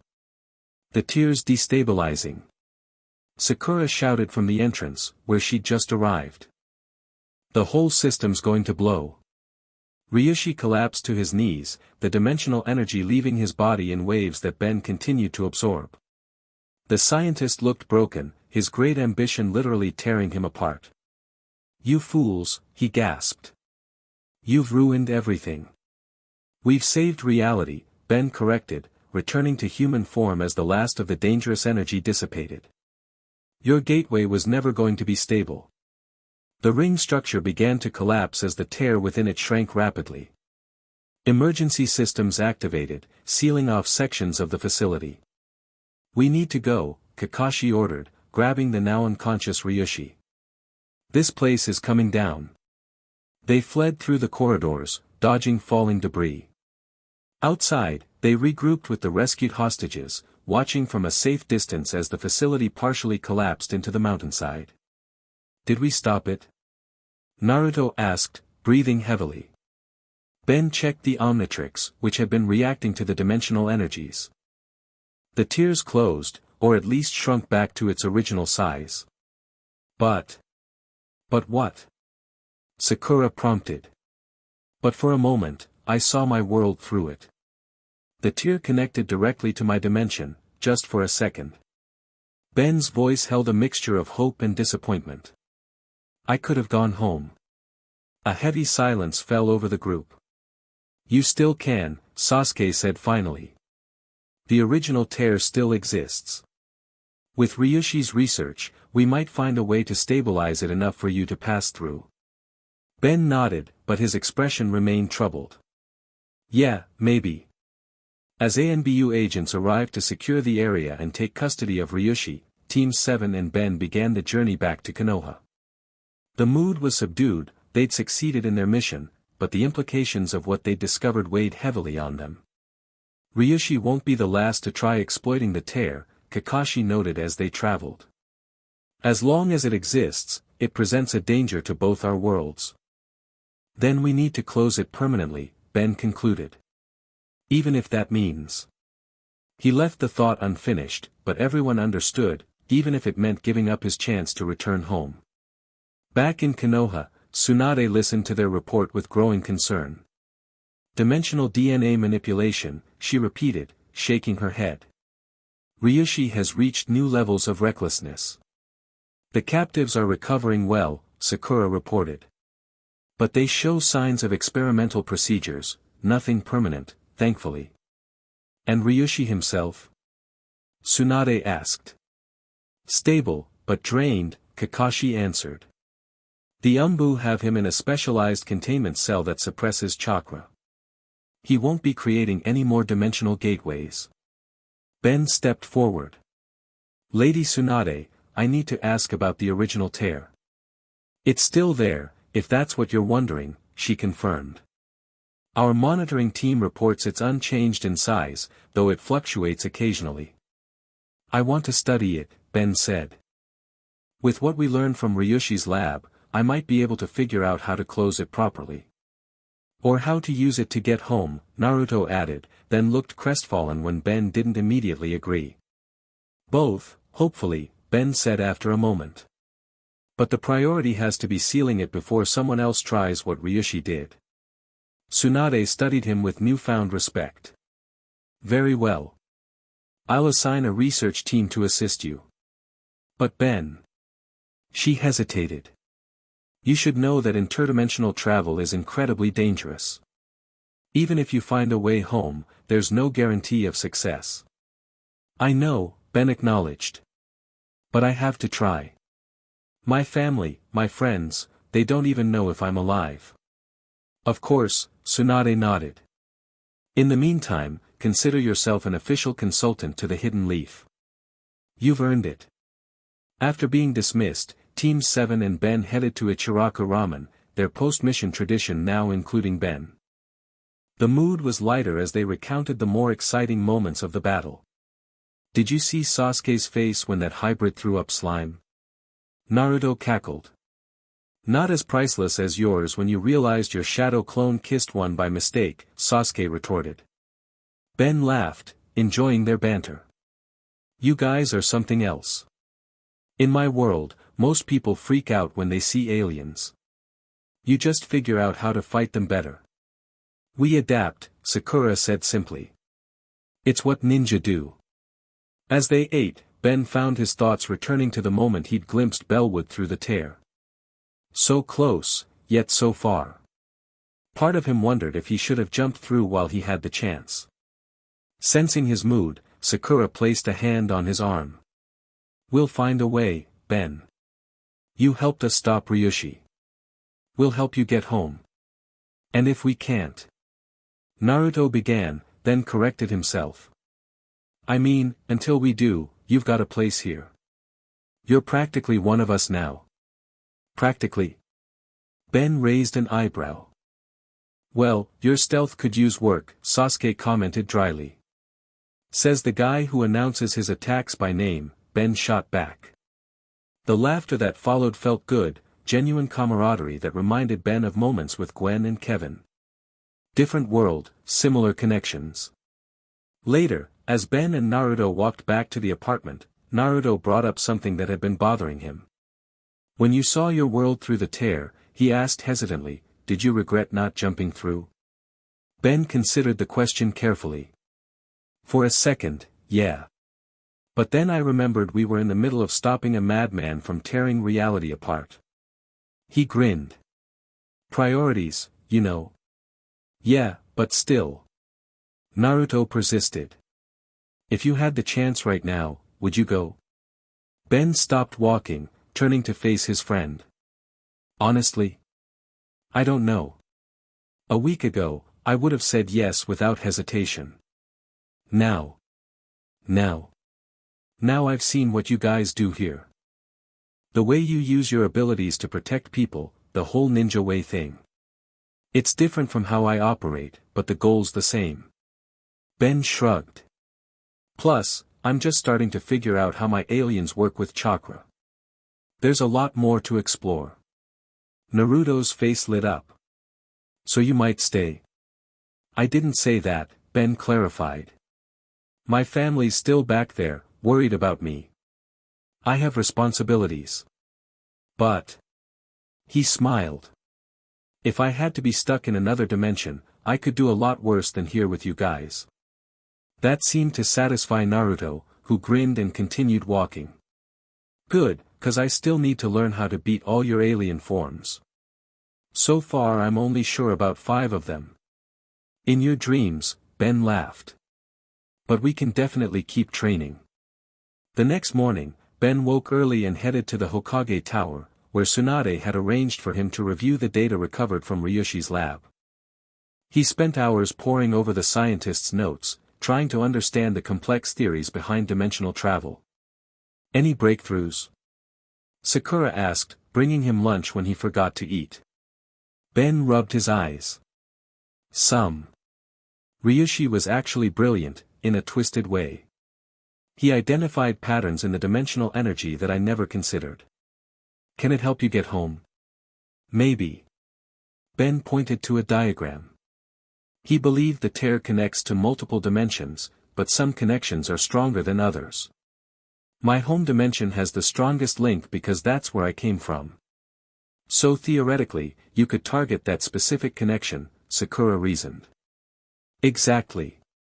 But the problem is stabilizing it long enough for safe passage.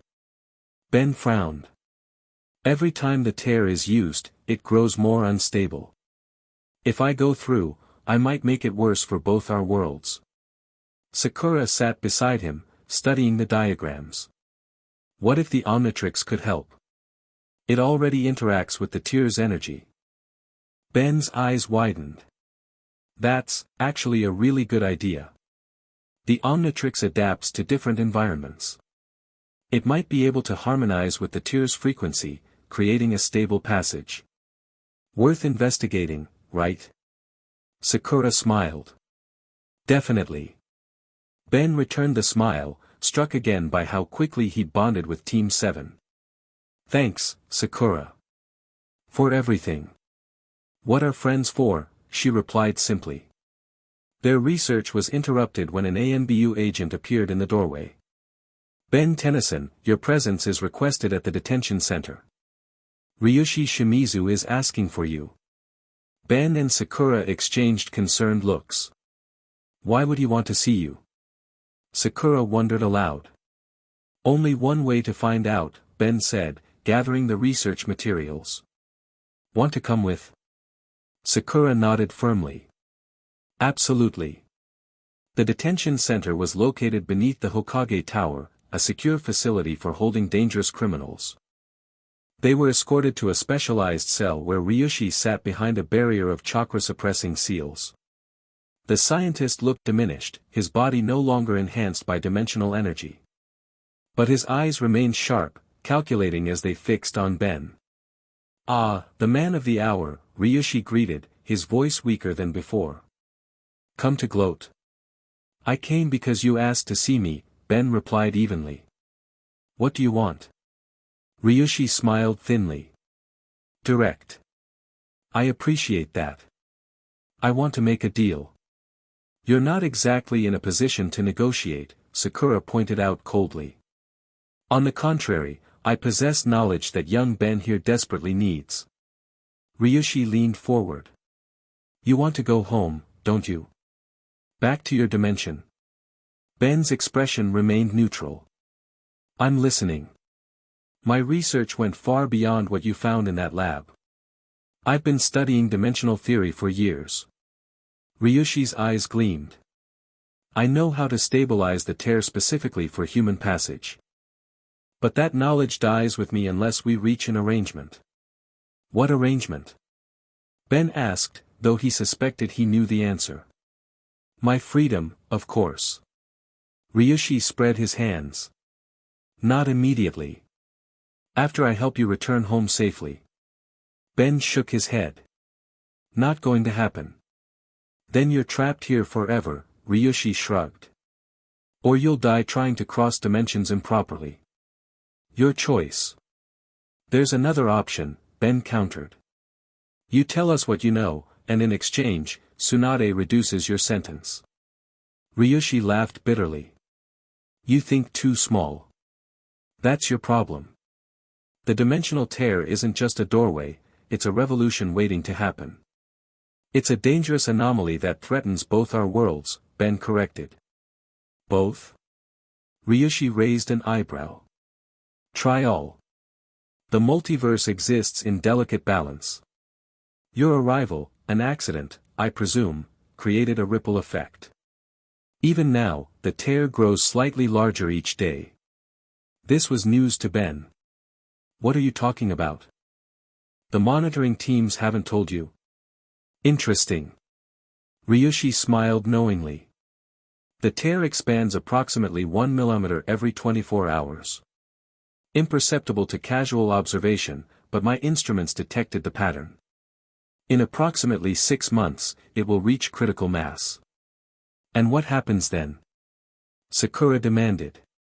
Reality fails, Ryushi said simply. The barriers between dimensions collapse entirely. Chaos. Destruction. Rebirth, perhaps, if anyone survives. Ben felt cold. If Ryushi was telling the truth, and something in the scientist's clinical tone suggested he was, then the situation was far more dire than they'd realized. Why are you telling us this? Ben asked. Because despite what you think, I'm not suicidal, Ryushi replied. I wanted to harness dimensional energy, not destroy everything. There's no point in punishment if there's no world left. Ben exchanged a look with Sakura. We need to verify this. Of course, Ryushi agreed easily. Check the long-term monitoring data. You'll see I'm right. As they left the detention center, Ben's mind raced. If he's telling the truth, then closing the tear becomes even more urgent, Sakura finished. And your way home becomes a secondary concern, Ben acknowledged grimly. Saving 2 worlds has to come first. They went directly to Tsunade with what they'd learned. The Hokage immediately ordered a review of all monitoring data from the tear site. Ryushi wasn't lying, the analysis ninja confirmed hours later. The tear has expanded approximately 1 mm per day since we began measurements. Tsunade's expression darkened. And you didn't report this because... The increase seemed negligible, the ninja admitted, embarrassed. Within standard deviation for our instruments. It's only when viewed over time that the pattern becomes clear. So we have 6 months before multiversal collapse, Ben summarized. Great. No pressure. Can the tear be closed? Tsunade asked directly. Theoretically, Ben answered, thinking through the problem. If we understand how it formed, we can reverse the process. The Omnitrix interacts with the tear's energy, that's our starting point. What do you need? Tsunade's question was immediate and practical. Access to all of Ryushi's research. A team of your best scientists. And... Ben hesitated. I need to transform into Alien X. Alien X? Naruto asked, having joined them after being summoned by Tsunade. My most powerful transformation, Ben explained. Alien X can manipulate reality itself. I've avoided using it because it's complicated. But it might be our best shot at containing the tear. Complicated how? Sasuke pressed, ever suspicious of unknown powers. Alien X has multiple personalities that have to agree on any action, Ben admitted. I'm one voice of 3, and the other 2 don't always cooperate. That sounds incredibly dangerous, Kakashi observed. It is, Ben confirmed. Which is why it's a last resort. First, we try science. Over the following days, a research team was assembled. Ben worked alongside Konoha's brightest minds, including Sakura, whose medical knowledge of chakra flow proved invaluable in understanding how energy moved between dimensions. The work was intense and frustrating. For every breakthrough, they encountered new complications. The tear's energy signature was constantly shifting, making it difficult to develop a stable closure method. One evening, after a particularly grueling research session, Ben found himself sitting on the Hokage monument, staring out at the village as the sun set. The view from atop the carved faces was spectacular, offering a panorama of Konoha spread out below. "Thought I might find you up here," came Naruto's voice as he climbed up to join Ben. "This is where I come to think too." Ben smiled tiredly. "It's peaceful. Helps clear my head." Naruto sat beside him, dangling his legs over the edge. For a while, they just watched the village in companionable silence. "Any progress with the tear?" Naruto finally asked. "Some," Ben sighed. "We've developed a way to temporarily stabilize it, but closing it permanently is proving tricky. It's like trying to sew up a wound that keeps reopening." "And getting home?" Naruto's voice was carefully neutral. Ben glanced at his friend. "That's the thing. The methods are mutually exclusive. If I stabilize the tear enough to go through safely, it becomes harder to close permanently afterward. And if I focus on closing it, I lose my way home. So you have to choose," Naruto realized. "Looks that way." Ben stared at the Omnitrix. "Though at this point, the responsible choice is clear. I can't risk 2 worlds just to get back to mine." Naruto nodded slowly. "For what it's worth, you'd make a good ninja. You've got the whole sacrifice for others thing down." Ben laughed despite the gravity of the situation. "Thanks, I think." "I mean it," Naruto insisted. "When I become Hokage, I'd make you an honorary leaf ninja. You've earned it." The simple acceptance in Naruto's statement touched Ben deeply. This hyperactive, unpredictable ninja had become a true friend in a remarkably short time. "I appreciate that," Ben said sincerely. "And hey, if you ever find yourself dimension hopping to my world, I'll return the favor. The plumbers could always use someone with your abilities." "Plumbers?" Naruto wrinkled his nose. "You fight bad guys with toilet plungers in your world?" Ben burst out laughing. "No, it's just a name. They're like, intergalactic police." "Still a weird name," Naruto grinned. Their moment was interrupted by a flash of light from the direction of the forest where the dimensional tier was located, a brilliant blue-white pulse that lit up the evening sky. "That's not supposed to happen," Ben said, immediately on his feet. "Let's go." Naruto was already moving, leaping down from the monument with Ben close behind. They raced through the village, encountering Sasuke and Sakura along the way, also heading toward the disturbance. "What's happening?" Sakura called as they ran together. "Don't know," Ben replied. "But anything involving the tear can't be good." When they reached the forest clearing, they found the tear had expanded dramatically, now nearly 6 feet across, pulsing with unstable energy. The monitoring team that normally maintained a discreet distance was nowhere to be seen. "This is wrong," Ben said, activating the Omnitrix. "The tear shouldn't grow this fast on its own." Sasuke activated his Sharingan, scanning the area. "Someone's been here. Recent chakra traces. Could Ryushi have escaped?" Sakura suggested. "Impossible," Sasuke dismissed. "This is different. Foreign chakra." A cold laugh echoed through the clearing, seeming to come from all directions at once. "Foreign? How ethnocentric of you." A figure stepped out from behind the tear, a man in strange armor unlike anything from their world. His face was partially covered by a helmet, but his smirk was visible. Who are you?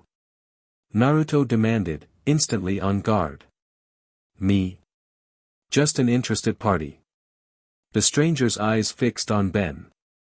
Though you may know some of my associates, Tennyson.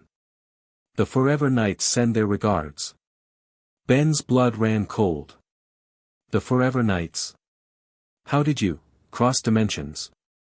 The knight laughed. We've been studying dimensional travel for years. When our sensors detected Omnitrix energy coming from another reality, well, I volunteered to investigate. You're destabilizing the tear, Ben accused. You're going to cause a collapse. A calculated risk, the knight replied dismissively. Worth it to finally acquire the Omnitrix. Our scientists are quite confident we can extract you before any permanent damage occurs. Not happening, Ben declared, transforming into Heat Blast. You're going back where you came from. Now. The knight drew a high-tech weapon from his belt, something that looked like a cross between a sword and an energy cannon. I was hoping you'd resist. More fun that way. The battle erupted immediately. The Forever Knight proved surprisingly adept, his weapon capable of absorbing and redirecting energy attacks. When Ben's fireballs proved ineffective, he switched to Diamond Head, creating crystal projectiles that the knight couldn't simply absorb. Meanwhile, Team 7 coordinated their own assault. Naruto's shadow clones attacked from multiple angles while Sasuke and Sakura maneuvered for clear shots. His armor, Sasuke called out. It's drawing power from the tear. Ben noticed the connection, thin energy filaments similar to what they'd seen in Ryushi's hybrids. We need to cut him off from the tear's energy. On it. Sakura moved with surprising speed, her chakra-enhanced fist aimed at the ground between the knight and the tear. The impact created a fissure that disrupted the energy flow. The knight staggered as his power source was interrupted. Clever. But not clever enough. He pressed a button on his gauntlet, and the tear pulsed violently. Energy arced outward, forming a protective barrier around him. The fool Ryushi was right about one thing, the knight called out. Dimensional energy can be harnessed with the right technology. And the right catalyst, Ben realized, noticing how the knight's equipment was drawing specifically on the Omnitrix's energy signature within the tear. He's using my own energy against me. Can you counter it? Sasuke asked, dodging an energy blast. Ben considered his options quickly. Maybe. Cover me. As Team 7 renewed their assault, Ben transformed into feedback again. This form had worked before to absorb excess energy, perhaps it could work again. Approaching the tear cautiously, Ben extended his conductors toward it. The moment they made contact, he felt a surge of power unlike anything he'd experienced before, raw dimensional energy flowing into him, almost overwhelming in its intensity. The energy pattern, he gasped. It's all connected, the Omnitrix, the tear, the knight's equipment. Understanding dawned. The tear hadn't formed randomly when Ben arrived, it had formed specifically because of the Omnitrix, creating a link back to his dimension that the Forever Knights had somehow detected and exploited. Which meant, I can close it, Ben realized. Permanently. What? Naruto shouted over the chaos of battle. How? The Omnitrix created this connection. It can break it too. Ben focused, channeling the absorbed energy back into the Omnitrix itself. But I need to overload the knight's equipment first. Redirecting the energy flow, Ben sent a concentrated pulse toward the Forever Knight. The man screamed as his armor began to spark and malfunction. No. The connection is destabilizing. That's the idea, Ben replied grimly. With the knight's technology disrupted, Ben turned his attention to the tear itself. Using feedback's abilities, he began drawing in all the dimensional energy, creating a closed loop between himself and the tear. What are you doing? Sakura called, concern evident in her voice. Closing the door, Ben answered, his body glowing with absorbed power. Permanently. The tear began to shrink as Ben continued the process, drawing its energy into himself and redirecting it in a way that sealed the dimensional breach. The Forever Knight, seeing his opportunity slipping away, made a desperate lunge toward the rapidly closing tear. No! I won't be trapped here. Sasuke intercepted him with a lightning-quick movement, his sword flashing. The knight's equipment sparked and failed completely, leaving him powerless. As the tear contracted to a pinpoint of light, Ben felt a moment of connection with his home dimension, a fleeting sense of Bellwood, of Grandpa Max and Gwen and Kevin. Then it was gone, the tear sealing completely with a final pulse of energy that knocked everyone off their feet. When the dust settled, the clearing was ordinary again, no sign of the dimensional breach that had existed there for weeks. Ben transformed back to human form, exhausted but satisfied. It's done. The tear is closed. Naruto approached slowly, understanding the significance. So that means... I'm staying, Ben confirmed quietly. At least for now. The Forever Knight, his armor now useless, was quickly restrained by Sasuke and Sakura. You fool, the knight spat at Ben. You've trapped us both here. Better than risking 2 worlds, Ben replied. Besides, I've kind of grown to like it here. As ANBU agents arrived to take the knight into custody, Team 7 gathered around Ben. Are you okay? Sakura asked gently. That was a lot of energy you absorbed. Ben checked the Omnitrix, which was cycling through its forms normally. The Omnitrix seems fine. And honestly, I feel better knowing the tear is closed. But you're home. Naruto began. We'll have to wait, Ben finished. Azimuth built the Omnitrix. If anyone can figure out safe dimensional travel, it's him. Eventually, he'll find a way to reach me. And until then? Sasuke asked. Ben smiled, looking at the 3 ninjas who had become his friends. Until then, I guess I'm learning to be a ninja. If you'll have me. Naruto's face split into a wide grin. Are you kidding? This is awesome. Team 7 with alien backup. Sakura smiled warmly. You've already proven yourself a valuable ally.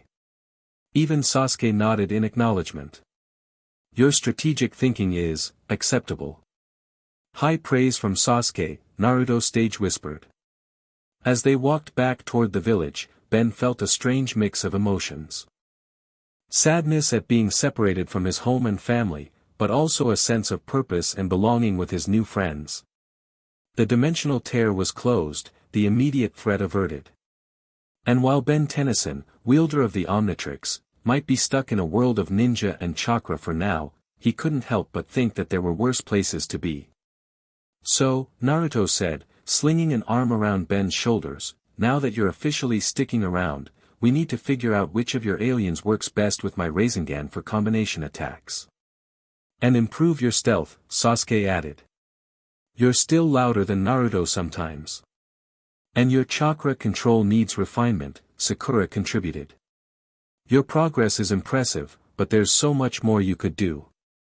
Ben laughed, feeling the weight of his decision lifting slightly. One thing at a time. But I'm game for all of it. As they reached the village gates, Ben looked back once at the forest where the tear had been. One chapter closed, another beginning. Alien ninja, he mused aloud. Grandpa Max would never believe it. Oh, he will, Naruto assured him. When we figure out how to get you home, and we will, you'll have the best stories ever. Better than alien werewolves? Ben challenged. Way better, Naruto insisted. Believe it. Chapter 3, Hero of Two Worlds, Rasengan. Humongousaur Smash. The combined attack hit the training dummy with devastating force, obliterating it completely and sending wooden splinters flying across the training ground. The shockwave cracked the earth beneath, creating a small crater where the dummy had stood. Naruto wiped sweat from his forehead and grinned at Ben, who had returned to human form after the attack. That was awesome. We're getting better at the timing. Yeah, but we still need to work on the chakra balance, Ben replied, checking the Omnitrix. I'm putting too much force into it and not enough chakra flow. 3 months had passed since Ben closed the dimensional tear, effectively stranding himself in the Naruto universe. Rather than wallow in homesickness, he'd thrown himself into adapting to his new reality. Under Team 7's tutelage, Ben had made remarkable progress in chakra control and ninja techniques, combining them with his alien transformations in ways that surprised even Kakashi. Sakura approached, carrying a water bottle for each of them.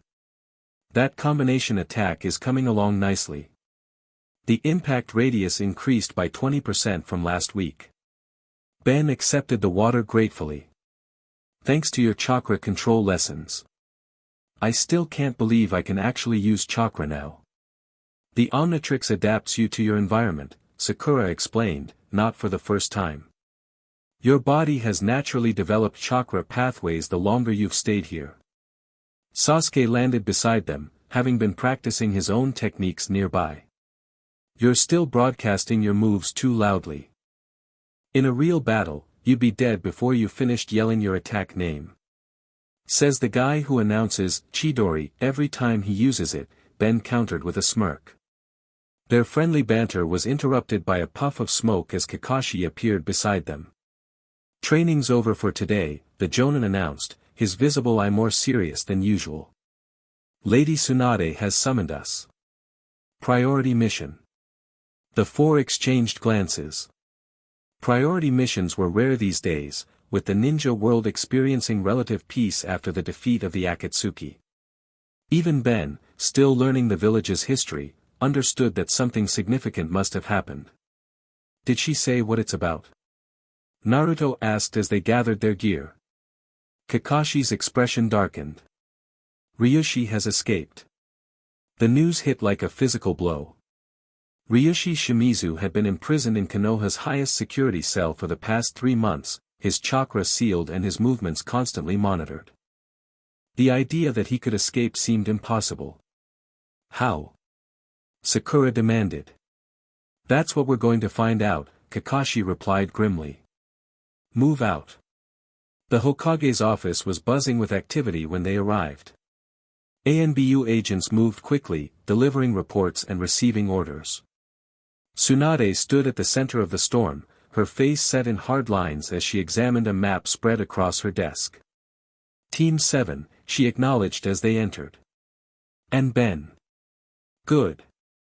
We don't have much time. What happened? Ben asked, stepping forward.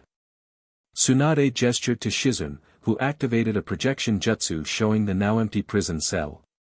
At approximately 0400 hours, Ryushi's cell was found empty during routine inspection.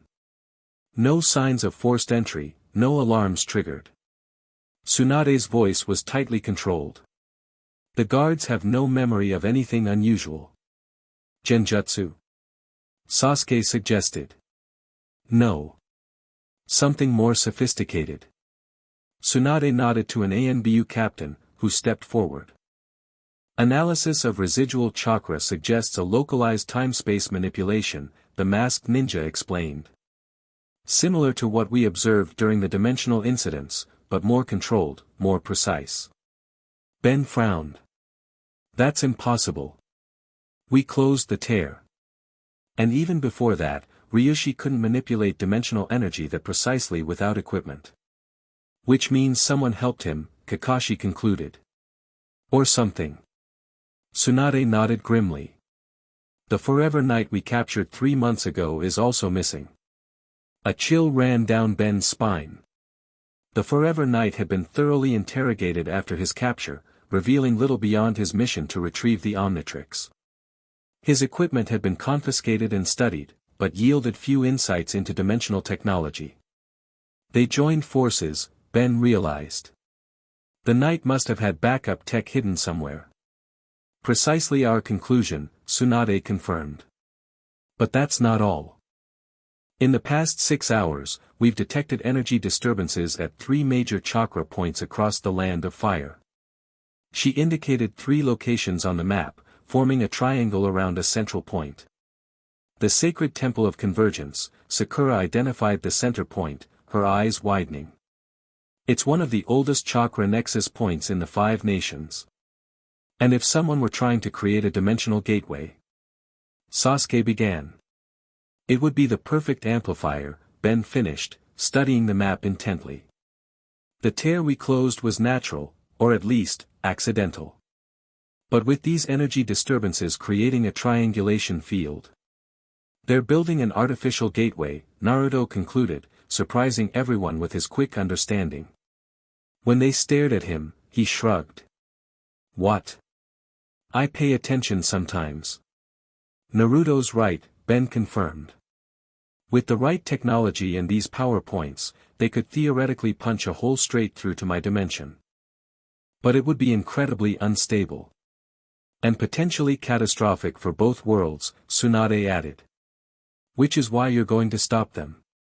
She outlined the mission quickly.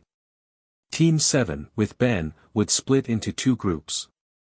Sasuke and Sakura would investigate the energy disturbances and disable whatever devices were causing them, while Naruto, Ben, and Kakashi would head directly to the temple to confront Ryushi and the Knight. We have no idea what you'll be facing, Tsunade warned. Ryushi had months to plan this while in captivity. Assume he's prepared for every contingency. What about backup? Kakashi asked. I've dispatched other teams to secure the perimeter, but you'll be first on site. Time is critical. Tsunade fixed them with a stern look. Stop this gateway from forming at all costs. The stability of our world depends on it. As they left the Hokage Tower, Ben found himself walking alongside Naruto. The young ninja had grown quieter as the briefing progressed, unusual for someone normally so boisterous. You okay? Ben asked. Naruto nodded, his expression unusually solemn. Just thinking about Ryushi. Last time, we barely stopped him. Now he's had months to plan, plus alien technology from your world. We're stronger too, Ben reminded him.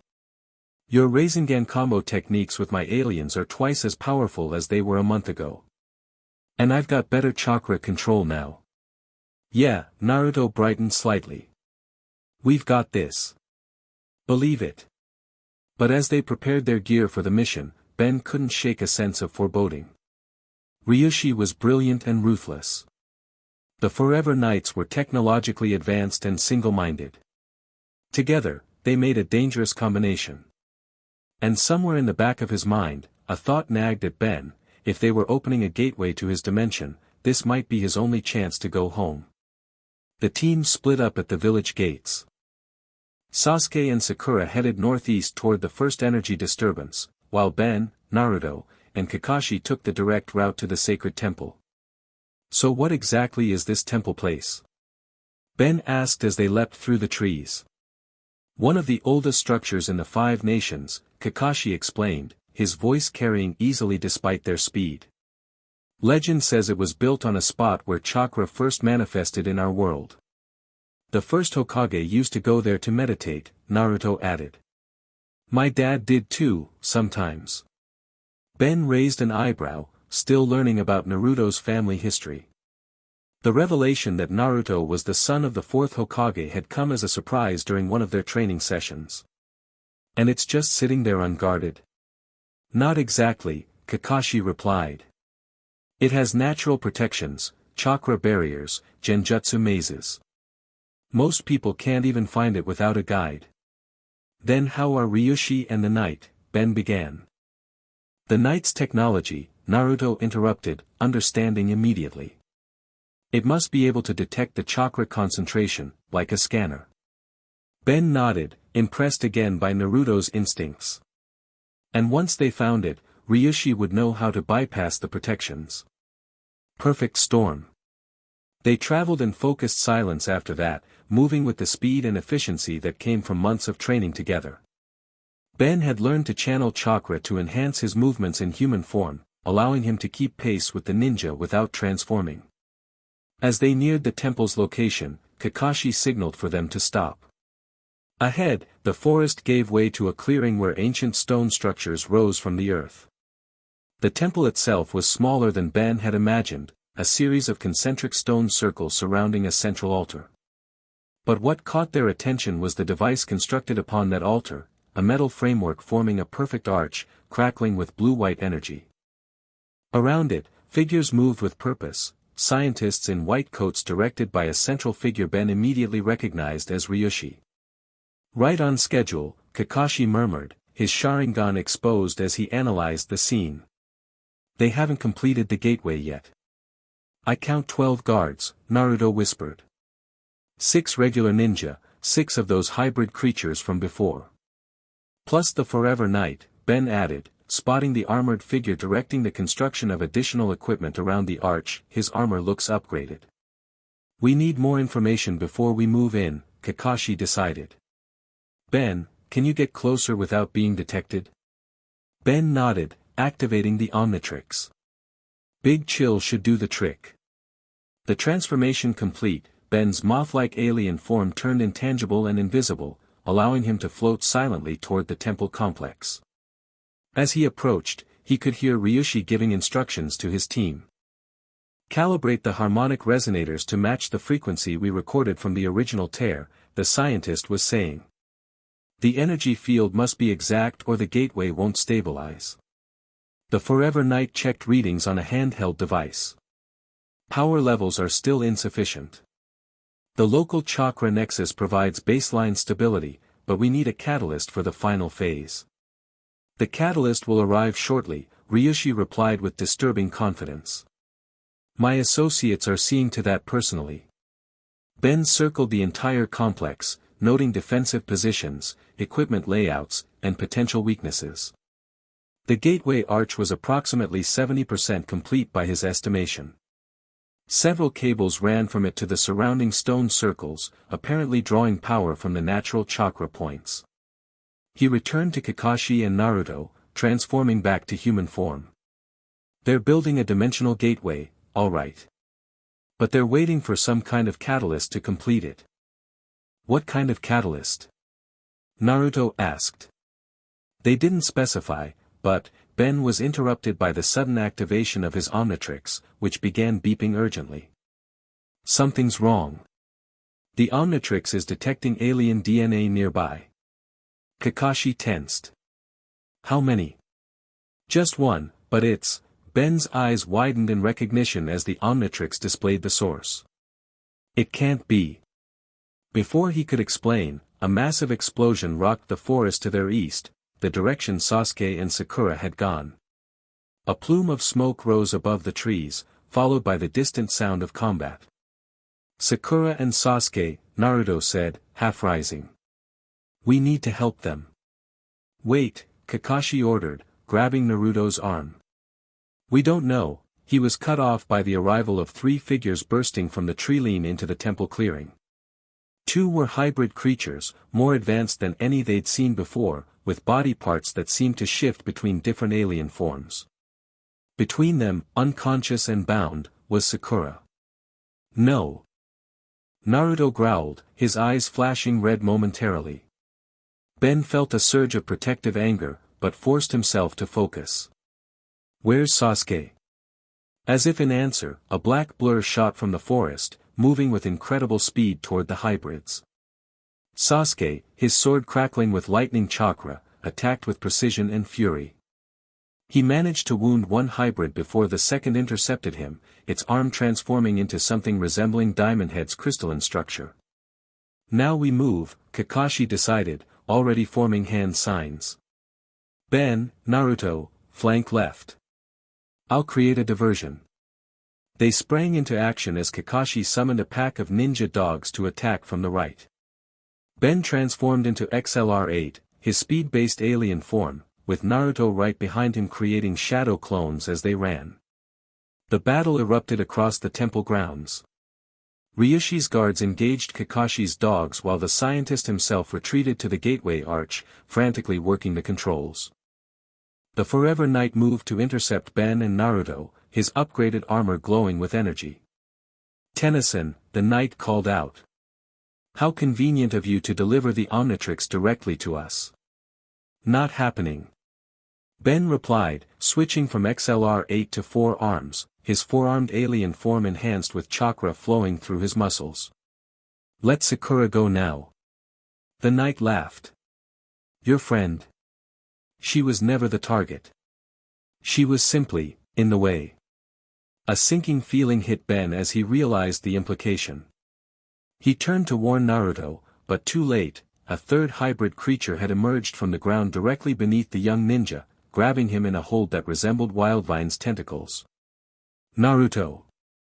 Ben shouted, changing direction to help his friend. The hybrid injected something into Naruto's neck before Ben could reach them. The effect was immediate. Naruto's eyes rolled back, his body going limp as an orange energy began to leak from his skin. The Nine-Tails chakra, Kakashi realized in horror, breaking away from his own fight. They're extracting it. Ryushi's voice rang out across the battlefield. Bring the Jinchuriki to the gateway. Quickly. Ben had learned enough about Naruto's world to understand what was happening. The catalyst they needed wasn't the Omnitrix, it was Naruto, or more specifically, the nine-tailed fox sealed within him.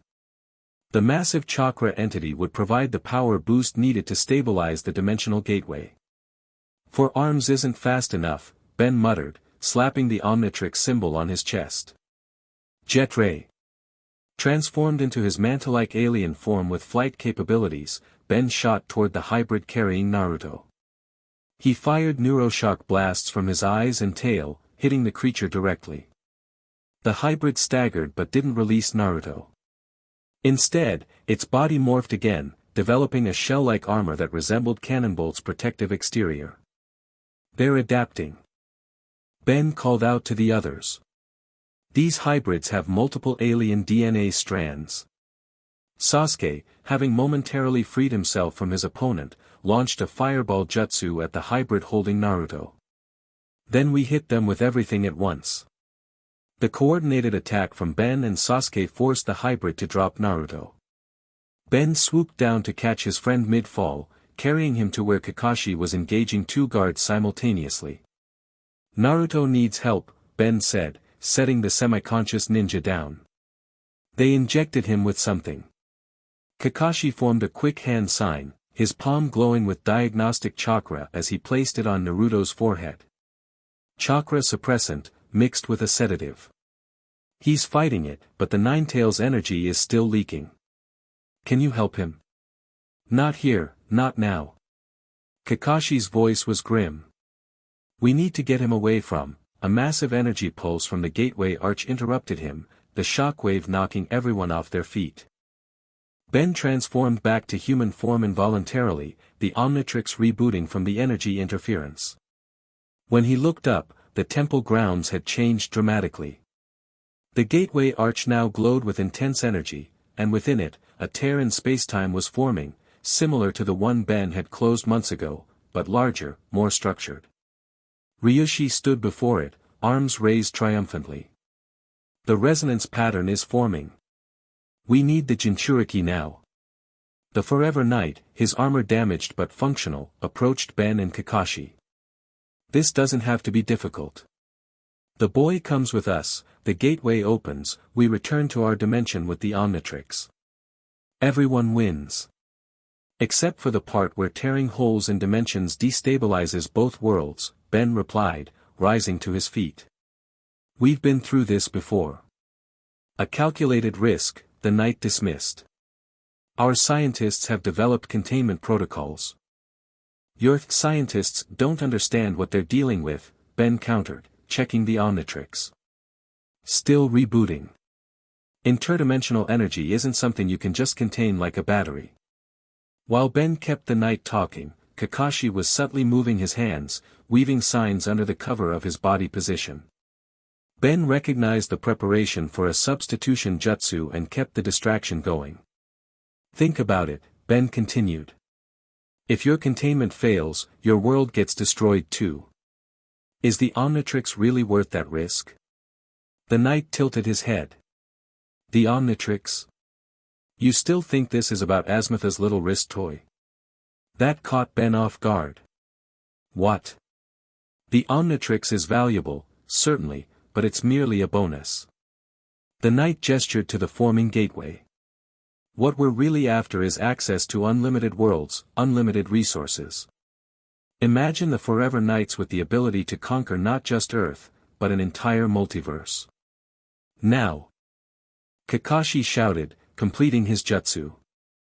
In an instant, Kakashi, Naruto, and Ben vanished in puffs of smoke, replaced by logs. The substitution had moved them to the edge of the temple grounds, where Sasuke was helping a now conscious Sakura to her feet. That won't hold them long, Kakashi warned. We need a plan. I'd settle for knowing what we're up against, Sasuke said darkly. Those hybrids are unlike anything we've seen before. Sakura, still shaky but determined, pulled a small vial from her pouch. I managed to collect a sample during the fight. She held it up, revealing a shifting, multicolored substance. It's not just alien DNA and chakra now. They've somehow incorporated the Ninetales energy into the mix. Ben's eyes widened. That's why they attacked you two first. They wanted samples of powerful chakra to enhance their hybrids. And now they want Naruto for the full source, Kakashi concluded, looking at the young ninja who was beginning to stir. We need to shut down that gateway before it fully forms. The Omnitrix finally beeped back to active status. Ben scrolled through his options quickly. I have a plan, but it's risky. We need to get close to that arch. Direct assault won't work, Sasuke assessed, his Sharingan scanning the temple. They've reinforced their positions. Then we don't go direct, Ben decided. Kakashi, how good is your substitution range? With enough chakra, I can swap places with anything I can see clearly. Perfect. Ben outlined his plan quickly. They would split into two teams, Sasuke and Sakura would create a diversion near the energy conduits, while Ben, Kakashi, and Naruto, once recovered, would position for a direct assault on the gateway itself. The key is timing, Ben emphasized. When I give the signal, Kakashi substitutes me directly beside the gateway controls. And what will you be? Sakura asked, looking at the Omnitrix. Ben scrolled to his selection. Upgrade. If I can merge with their technology, I can control it long enough to reverse the process. Naruto, now fully awake, pushed himself to a sitting position. And what about me? You stay back, Kakashi ordered. You're their primary target. No way, Naruto protested. I'm fighting. Nobody uses the Ninetales as a battery. Ben looked at his friend, seeing the determination in his eyes. We need you, but not as a frontline fighter. Not this time. He explained the critical role Naruto would play, creating a massive shadow clone distraction at a key moment, then using his Rasengan for a precisely timed attack on the temple's outer ring. Timing will be everything, Ben emphasized. If we do this right, we can collapse the gateway before it fully forms. With the plan established, they moved into position. The gateway was now pulsing with increasing energy, the tear within it growing more defined. Through it, Ben could see glimpses of what appeared to be Bellwood, streets and buildings he recognized from his home. So close, yet so dangerous. Sasuke and Sakura initiated the first phase, launching a coordinated attack on the eastern energy conduits. As guards rushed to defend them, Ben, Kakashi, and Naruto circled to the western approach. Now, Naruto, Kakashi signaled. Shadow Clone Jutsu. Dozens, no, hundreds, of Naruto clones burst into existence, swarming toward the temple from all directions. The sudden orange wave of duplicate ninjas created the perfect chaos they needed. Ben, go! Kakashi ordered. Ben transformed into Upgrade, his liquid metal body shimmering with green circuitry patterns. He held perfectly still as Kakashi locked eyes on the gateway controls. Substitution Jutsu. In an instant, Ben found himself directly beside the gateway control panel, with a startled scientist staring at him in shock. Without hesitation, he flowed over the equipment, merging with the technology and gaining control of its systems. What is this? Ryushi shouted, backing away from the console as it turned black with green circuitry patterns. Stop him. Inside the machinery, Ben could see everything: the coding, the energy flows, the dimensional coordinates. Ryushi and the Knight had indeed created a direct pathway to Ben's home dimension, but the energy requirements were astronomical.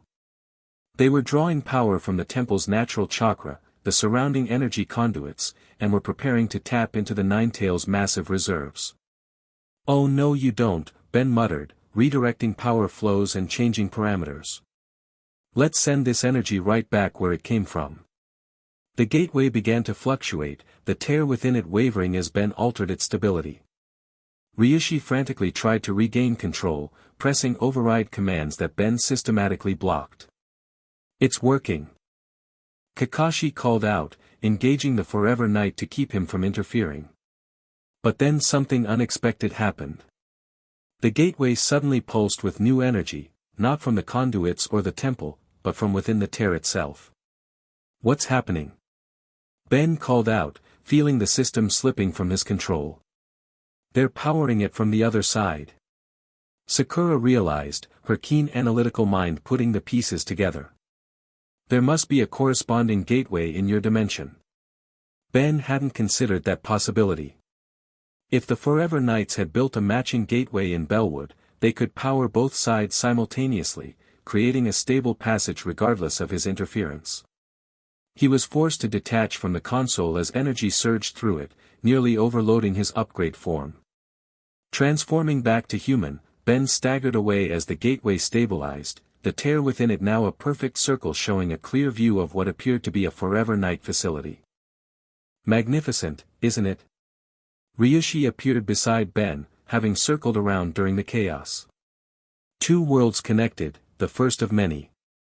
"You have no idea what you're doing," Ben warned, scrolling through the Omnitrix for another form. "This kind of gateway can't be sustained without a continuous energy source." "Yes," Ryushi finished, smiling coldly. "That's where your friend comes in." Across the temple grounds, Ben saw two hybrids dragging Naruto toward the gateway, having captured him during the confusion. The young ninja struggled, but the same suppression drug from before had been administered again, limiting his strength. "Let him go," Ben demanded, selecting Humungosaur on the Omnitrix. "I think not," Ryushi replied calmly. "The Ninetales is the perfect power source, nearly unlimited chakra, constantly regenerating. With proper containment, we can keep this gateway stable indefinitely." And expanding, came the Forever Knight's voice as he joined them, having momentarily escaped Kakashi. "This is merely the first. Soon, we'll open gateways to dozens of worlds. Creating a multiversal empire," Ryushi nodded. "Your world's technology, our world's chakra, an unstoppable combination." Ben glanced around, assessing the situation. Sasuke was engaging multiple hybrids simultaneously, his Sharingan barely keeping pace with their adaptations. Sakura had been cornered by guards near the eastern perimeter. Kakashi was fighting his way toward Naruto but making slow progress against reinforced opposition. And the gateway was now fully formed, a perfect doorway between dimensions. Ben made a split-second decision. He slammed down the Omnitrix, but instead of Humungosaur, he transformed into Ghost Freak. "Not what I picked, but I can work with this," he muttered, turning intangible and diving into the ground. He moved through the earth beneath the temple, sensing the ancient chakra networks that ran through the foundation stones. The temple itself was a massive chakra conduit, channeling natural energy from the earth into the concentric stone circles. "That's it," Ben realized, understanding how the structure worked. The gateway isn't just drawing power from the surface, it's tapping the entire underground network. He emerged from the ground directly beneath the hybrids holding Naruto, phasing up through the stone and grabbing both creatures from within. They convulsed as Ben briefly possessed them, forcing them to release his friend. "Naruto, run!" Ben called, maintaining his hold on the hybrids. But Naruto, despite his weakened state, shook his head. "I've got a better idea." To Ben's shock, Naruto placed his hands on the ground and closed his eyes. Orange-red chakra began to flow from him into the temple stones, but instead of feeding the gateway, the energy seemed to be interfering with it. "What are you doing?" Ben asked, releasing the now unconscious hybrids. "Sage mode," Naruto explained through gritted teeth. "Connecting to the natural energy. The temple responds to intention, Ryushi's using it wrong." The gateway flickered as Naruto's chakra influence spread through the temple's foundation. The Forever Knight noticed immediately, rushing toward them with his weapon raised. "Stop them," he commanded. "The Jinchuriki is disrupting the harmonic resonance." Ben positioned himself between Naruto and the approaching threats, transforming from Ghost Freak to Diamond Head. "Keep doing whatever you're doing. I'll hold them off." Creating crystal barriers around Naruto, Ben engaged the knight and the guards rushing their position. His crystalline form, enhanced by the chakra control he'd learned over the past months, was nearly impenetrable as he deflected energy blasts and physical attacks. Across the battlefield, Sasuke had noticed the change in the gateway's stability and adjusted his strategy accordingly. Instead of fighting the hybrids directly, he began targeting the energy conduits connecting the outer stone circles to the central altar. "Sakura," he called out. "The connection points." Understanding immediately, Sakura broke away from her opponents, channeling chakra to her fists. With precise, devastating strikes, she began shattering the stone junction points where energy cables connected to the ancient temple. Each broken connection caused the gateway to fluctuate more violently. Ryushi scrambled frantically at the controls, trying to compensate for the failing power grid. "No!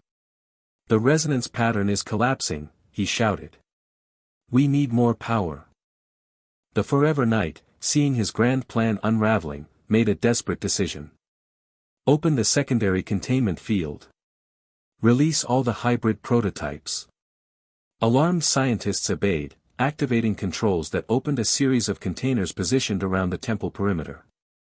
From each emerged advanced hybrid creatures, dozens of them, each incorporating multiple alien DNA strands combined with chakra enhancements.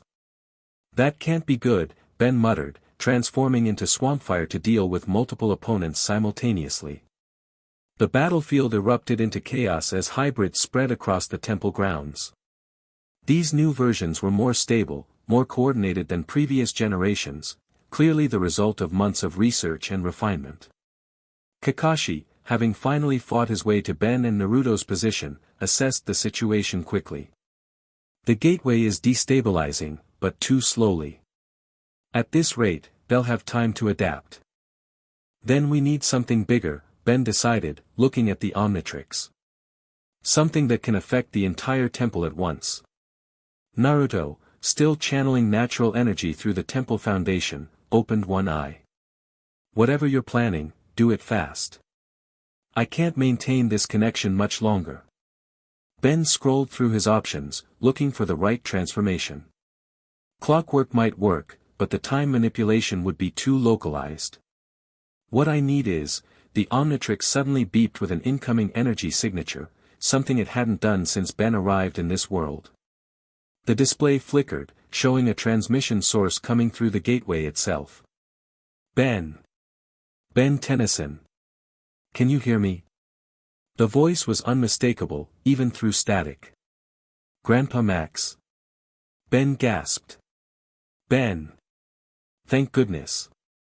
Max Tennyson's voice came through the Omnitrix's communication system. "We've been tracking your signal for months. The dimensional barrier was too thick until now." "Grandpa, listen," Ben said urgently, deflecting a hybrid attack while maintaining the communication. "There's a dimensional gateway opening. The Forever Knights are trying to create a stable passage between our worlds." "We know," Max replied grimly. "They've built a matching gateway in Bellwood. Gwen and Kevin are fighting them now, but they can't hold out much longer." Ben's heart leapt at the mention of his cousin and friend. They were alive, fighting, so close yet separated by the dimensional barrier. "The gateway needs to be closed from both sides," Max continued. "Azimuth sent specifications. You'll need to use Alien X." Ben's blood ran cold. Alien X, his most powerful transformation, but also the most dangerous.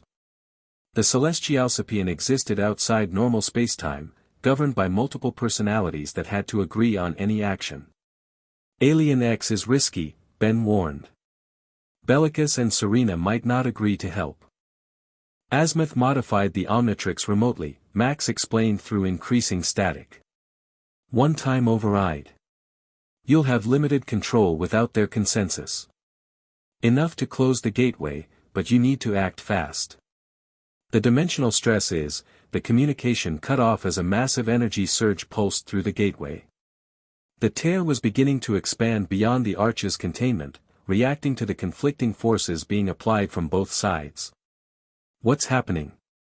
Naruto asked, still maintaining his connection to the temple's energy network. The gateway's becoming unstable, Ben explained quickly. Too much power, too many conflicting energies. We need to close it now, from both sides simultaneously. He looked around at his friends, Naruto channeling natural energy to disrupt the gateway, Sasuke and Sakura systematically destroying power conduits, Kakashi holding off multiple hybrids at once. They had become his team, his comrades in this strange world. And through the gateway, his family was fighting too. I need to use Alien X, Ben announced. It's the only way to close the gateway permanently. The form you said was too dangerous. Kakashi asked, remembering Ben's previous warnings about the Celestialsapian. Yes, but my grandfather says Azimuth, the creator of the Omnitrix, sent an override. I should have limited control. Ben took a deep breath. But I'll need protection while I'm transformed. Alien X is physically invulnerable, but my consciousness will be partially separated from this reality. Naruto nodded firmly. We've got you covered. Do what you need to do.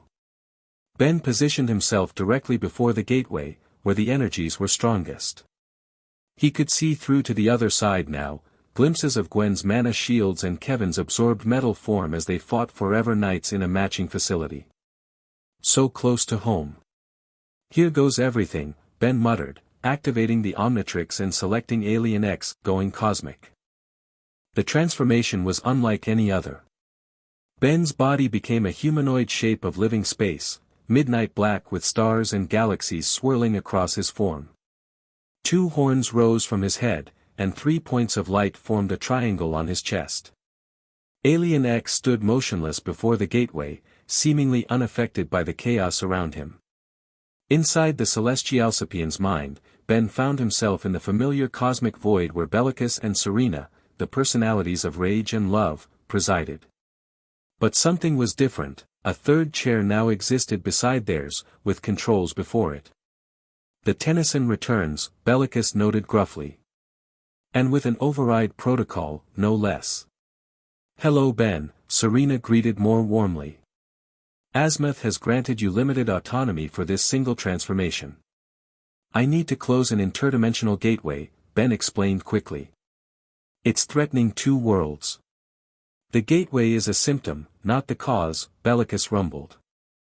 The dimensional barriers were weakened by your initial crossing.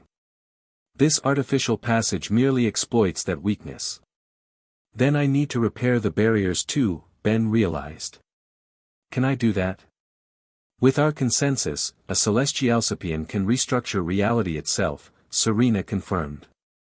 But even with Azimuth's override, you'll need our agreement for something so fundamental. The override grants you control of Alien X's physical form and basic energy manipulation, Bellicus elaborated. Sufficient to close the gateway, perhaps. Repairing dimensional barriers requires more. Ben considered his options. He could see through Alien X's eyes that the battle continued around his motionless form. Team 7 had formed a protective perimeter, fighting off hybrids and guards attempting to reach him. Through the gateway, Gwen and Kevin were similarly embattled, occasionally glancing toward Ben with hope and concern. I propose a solution, Ben said formally, addressing both personalities. I will use the override to close the gateway. Then, with your consensus, we repair the dimensional damage and institute a controlled passage between worlds, stable, regulated, and safe. A permanent connection between dimensions? Bellicus scoffed. Unprecedented. But not impossible, Serena countered thoughtfully. It would prevent future tears by creating a sanctioned pathway. And it would allow me to visit both worlds, Ben added. My family and friends in my home dimension, and my new friends here.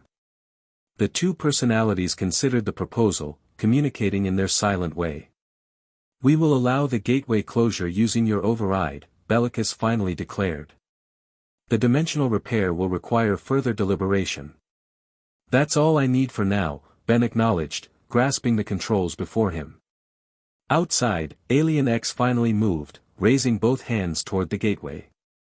Pure cosmic energy gathered between his palms, forming a sphere of concentrated space-time. Everyone fall back. Kakashi ordered, recognizing the immense power building. Team 7 retreated as Ben directed the energy sphere into the heart of the gateway. Instead of an explosive release, the energy spread throughout the archway, neutralizing the tear with methodical precision. The view of the other dimension began to waver and contract. No! Ryushi screamed, rushing toward the gateway. You're destroying years of work. The Forever Knight grabbed Ryushi's arm, holding him back. It's too late. We need to retreat. On the other side, Ben could see Gwen creating a mana shield around their side of the gateway, containing the energy backlash as the passage began to close. Kevin had shifted to absorbing the gateway's frame itself, helping control the power fluctuations. They were working together across dimensions, a team spanning worlds. The gateway contracted further, the view of Bellwood now just a small window in the center of the arch. For a brief moment, Ben's eyes met Gwen's across the diminishing passage. She smiled, mouthing words he couldn't hear but understood nonetheless, "We'll find a way." Then the gateway collapsed completely, the energy dissipating in a final flash that knocked everyone back. Where the arch had stood, only a blackened frame remained, devoid of power or connection. Inside Alien X, Ben turned back to Bellicus and Serena. Now about that dimensional repair. We have deliberated, Serena announced. And we find your proposal acceptable, with conditions. The passage between worlds must be limited in size and accessibility, Bellicus stipulated. No armies, no invasions, no mass migration. A doorway, not a highway, Ben suggested. Precisely, Serena agreed. And it must be keyed to you specifically, your Omnitrix signature will be the key that unlocks it. I can live with that, Ben nodded. Then we have consensus, both personalities declared simultaneously. Outside, Alien X raised both arms toward the sky. The air above the temple shimmered as cosmic energy spread outward in an expanding dome, invisible to normal sight but fundamentally restructuring the damaged barriers between dimensions. When it was done, Alien X lowered his arms and transformed back to Ben's human form. He staggered slightly, exhausted from the mental effort of navigating the Celestialsapien's consciousness. Naruto was at his side instantly, supporting him. Did it work? The gateways definitely closed, but what about the other stuff? It worked, Ben confirmed, looking up at the sky where the dimensional dome had spread. The barriers are repaired. And there's something else. He walked toward the blackened gateway arch, placing his hand on the scorched metal. The Omnitrix glowed briefly, and a tiny green spark appeared in the center of the frame. A door, Ben explained. Keyed to the Omnitrix. Small, stable, and controlled. You can go home. Sakura asked quietly, joining them. Ben nodded. I can visit home. And come back. The realization spread through Team 7, Ben wasn't leaving them permanently. The door would allow passage in both directions, maintaining the connections he'd formed while restoring his link to his original world. The remaining hybrids, seeing the gateway destroyed and their creators retreating, began to lose cohesion. Without the dimensional energy to sustain them, they collapsed into inert material that Sakura quickly collected for study. Ryushi and the Forever Knight had vanished during the final moments, escaping in the confusion. But without their gateway or hybrid army, their immediate threat was neutralized. We should get back to the village, Kakashi suggested, surveying the damaged temple grounds. Lady Tsunade will want a full report. Ben looked at the tiny green spark in the gateway frame. Not yet operational, he noted. Bellicus and Serena said it would take time to fully form, about a week. The dimensions need to settle after the repair. So you're stuck with us a little longer, Naruto grinned, slinging an arm around Ben's shoulders. Looks that way, Ben smiled back. I'm okay with that. The return to Konoha was triumphant but subdued. They had prevented a dimensional catastrophe, but the escape of Ryushi and the Forever Knight left unfinished business. Teams were dispatched to track the fugitives, though Ben suspected they had gone to ground to regroup and plan. Tsunade listened to their report with careful attention, particularly the parts about the dimensional repair and the new controlled passage. So this door will allow only you to pass through, she clarified. Me and anyone I bring with me, Ben explained. It's tuned to the Omnitrix's energy signature. Tsunade considered this. A connection between our worlds presents opportunities and risks. We'll need protocols, agreements. My grandfather can help with that, Ben assured her. The plumbers have experience with interdimensional relations. Plumbers, Tsunade repeated, still finding the name amusing despite Ben's previous explanations. Very well. When the passage is operational, we'll establish formal contact. In the days that followed, Ben found himself unexpectedly at peace. The knowledge that he could soon visit his family, tell them he was alive, that he was okay, lifted an enormous weight from his shoulders. Yet he felt no urgency to leave permanently. Team 7 had become a second family, Konoha a second home. His powers worked differently here, enhanced by chakra in ways impossible in his own dimension. He had techniques to master, combinations with Naruto to perfect, strategies with Sasuke to refine. 1 week after the temple battle, Ben stood with Team 7 before the relocated gateway arch, now installed in a secure chamber beneath the Hokage Tower. The green spark had grown into a steady glow, indicating the passage was ready. So this is it, Naruto said, uncharacteristically solemn. You're going home. Just to visit, Ben reminded him. To let my family know I'm alive, explain what happened. I'll be back. You'd better be, Sakura warned, punching his arm lightly. We have training scheduled for next week. And a mission the week after, Sasuke added. Border patrol in the land of rivers. Ben smiled at his friends. I wouldn't miss it. He approached the gateway, placing his hand on the frame. The Omnitrix glowed in response, and the green light expanded to fill the arch. Through it, Ben could see the plumber base where his grandfather had established the receiving end of the connection. Here goes, Ben said, taking a deep breath. Wait, Naruto called, stepping forward. Take this. He handed Ben a Konoha headband, not a spare, but Naruto's own, the metal plate scratched from countless battles, the fabric worn from years of wear. Naruto, I can't take this, Ben protested. It's yours. I've got others, Naruto shrugged, though Ben knew that wasn't true. This way, you remember you've got a place here. You're one of us now. Ben accepted the headband, genuinely touched.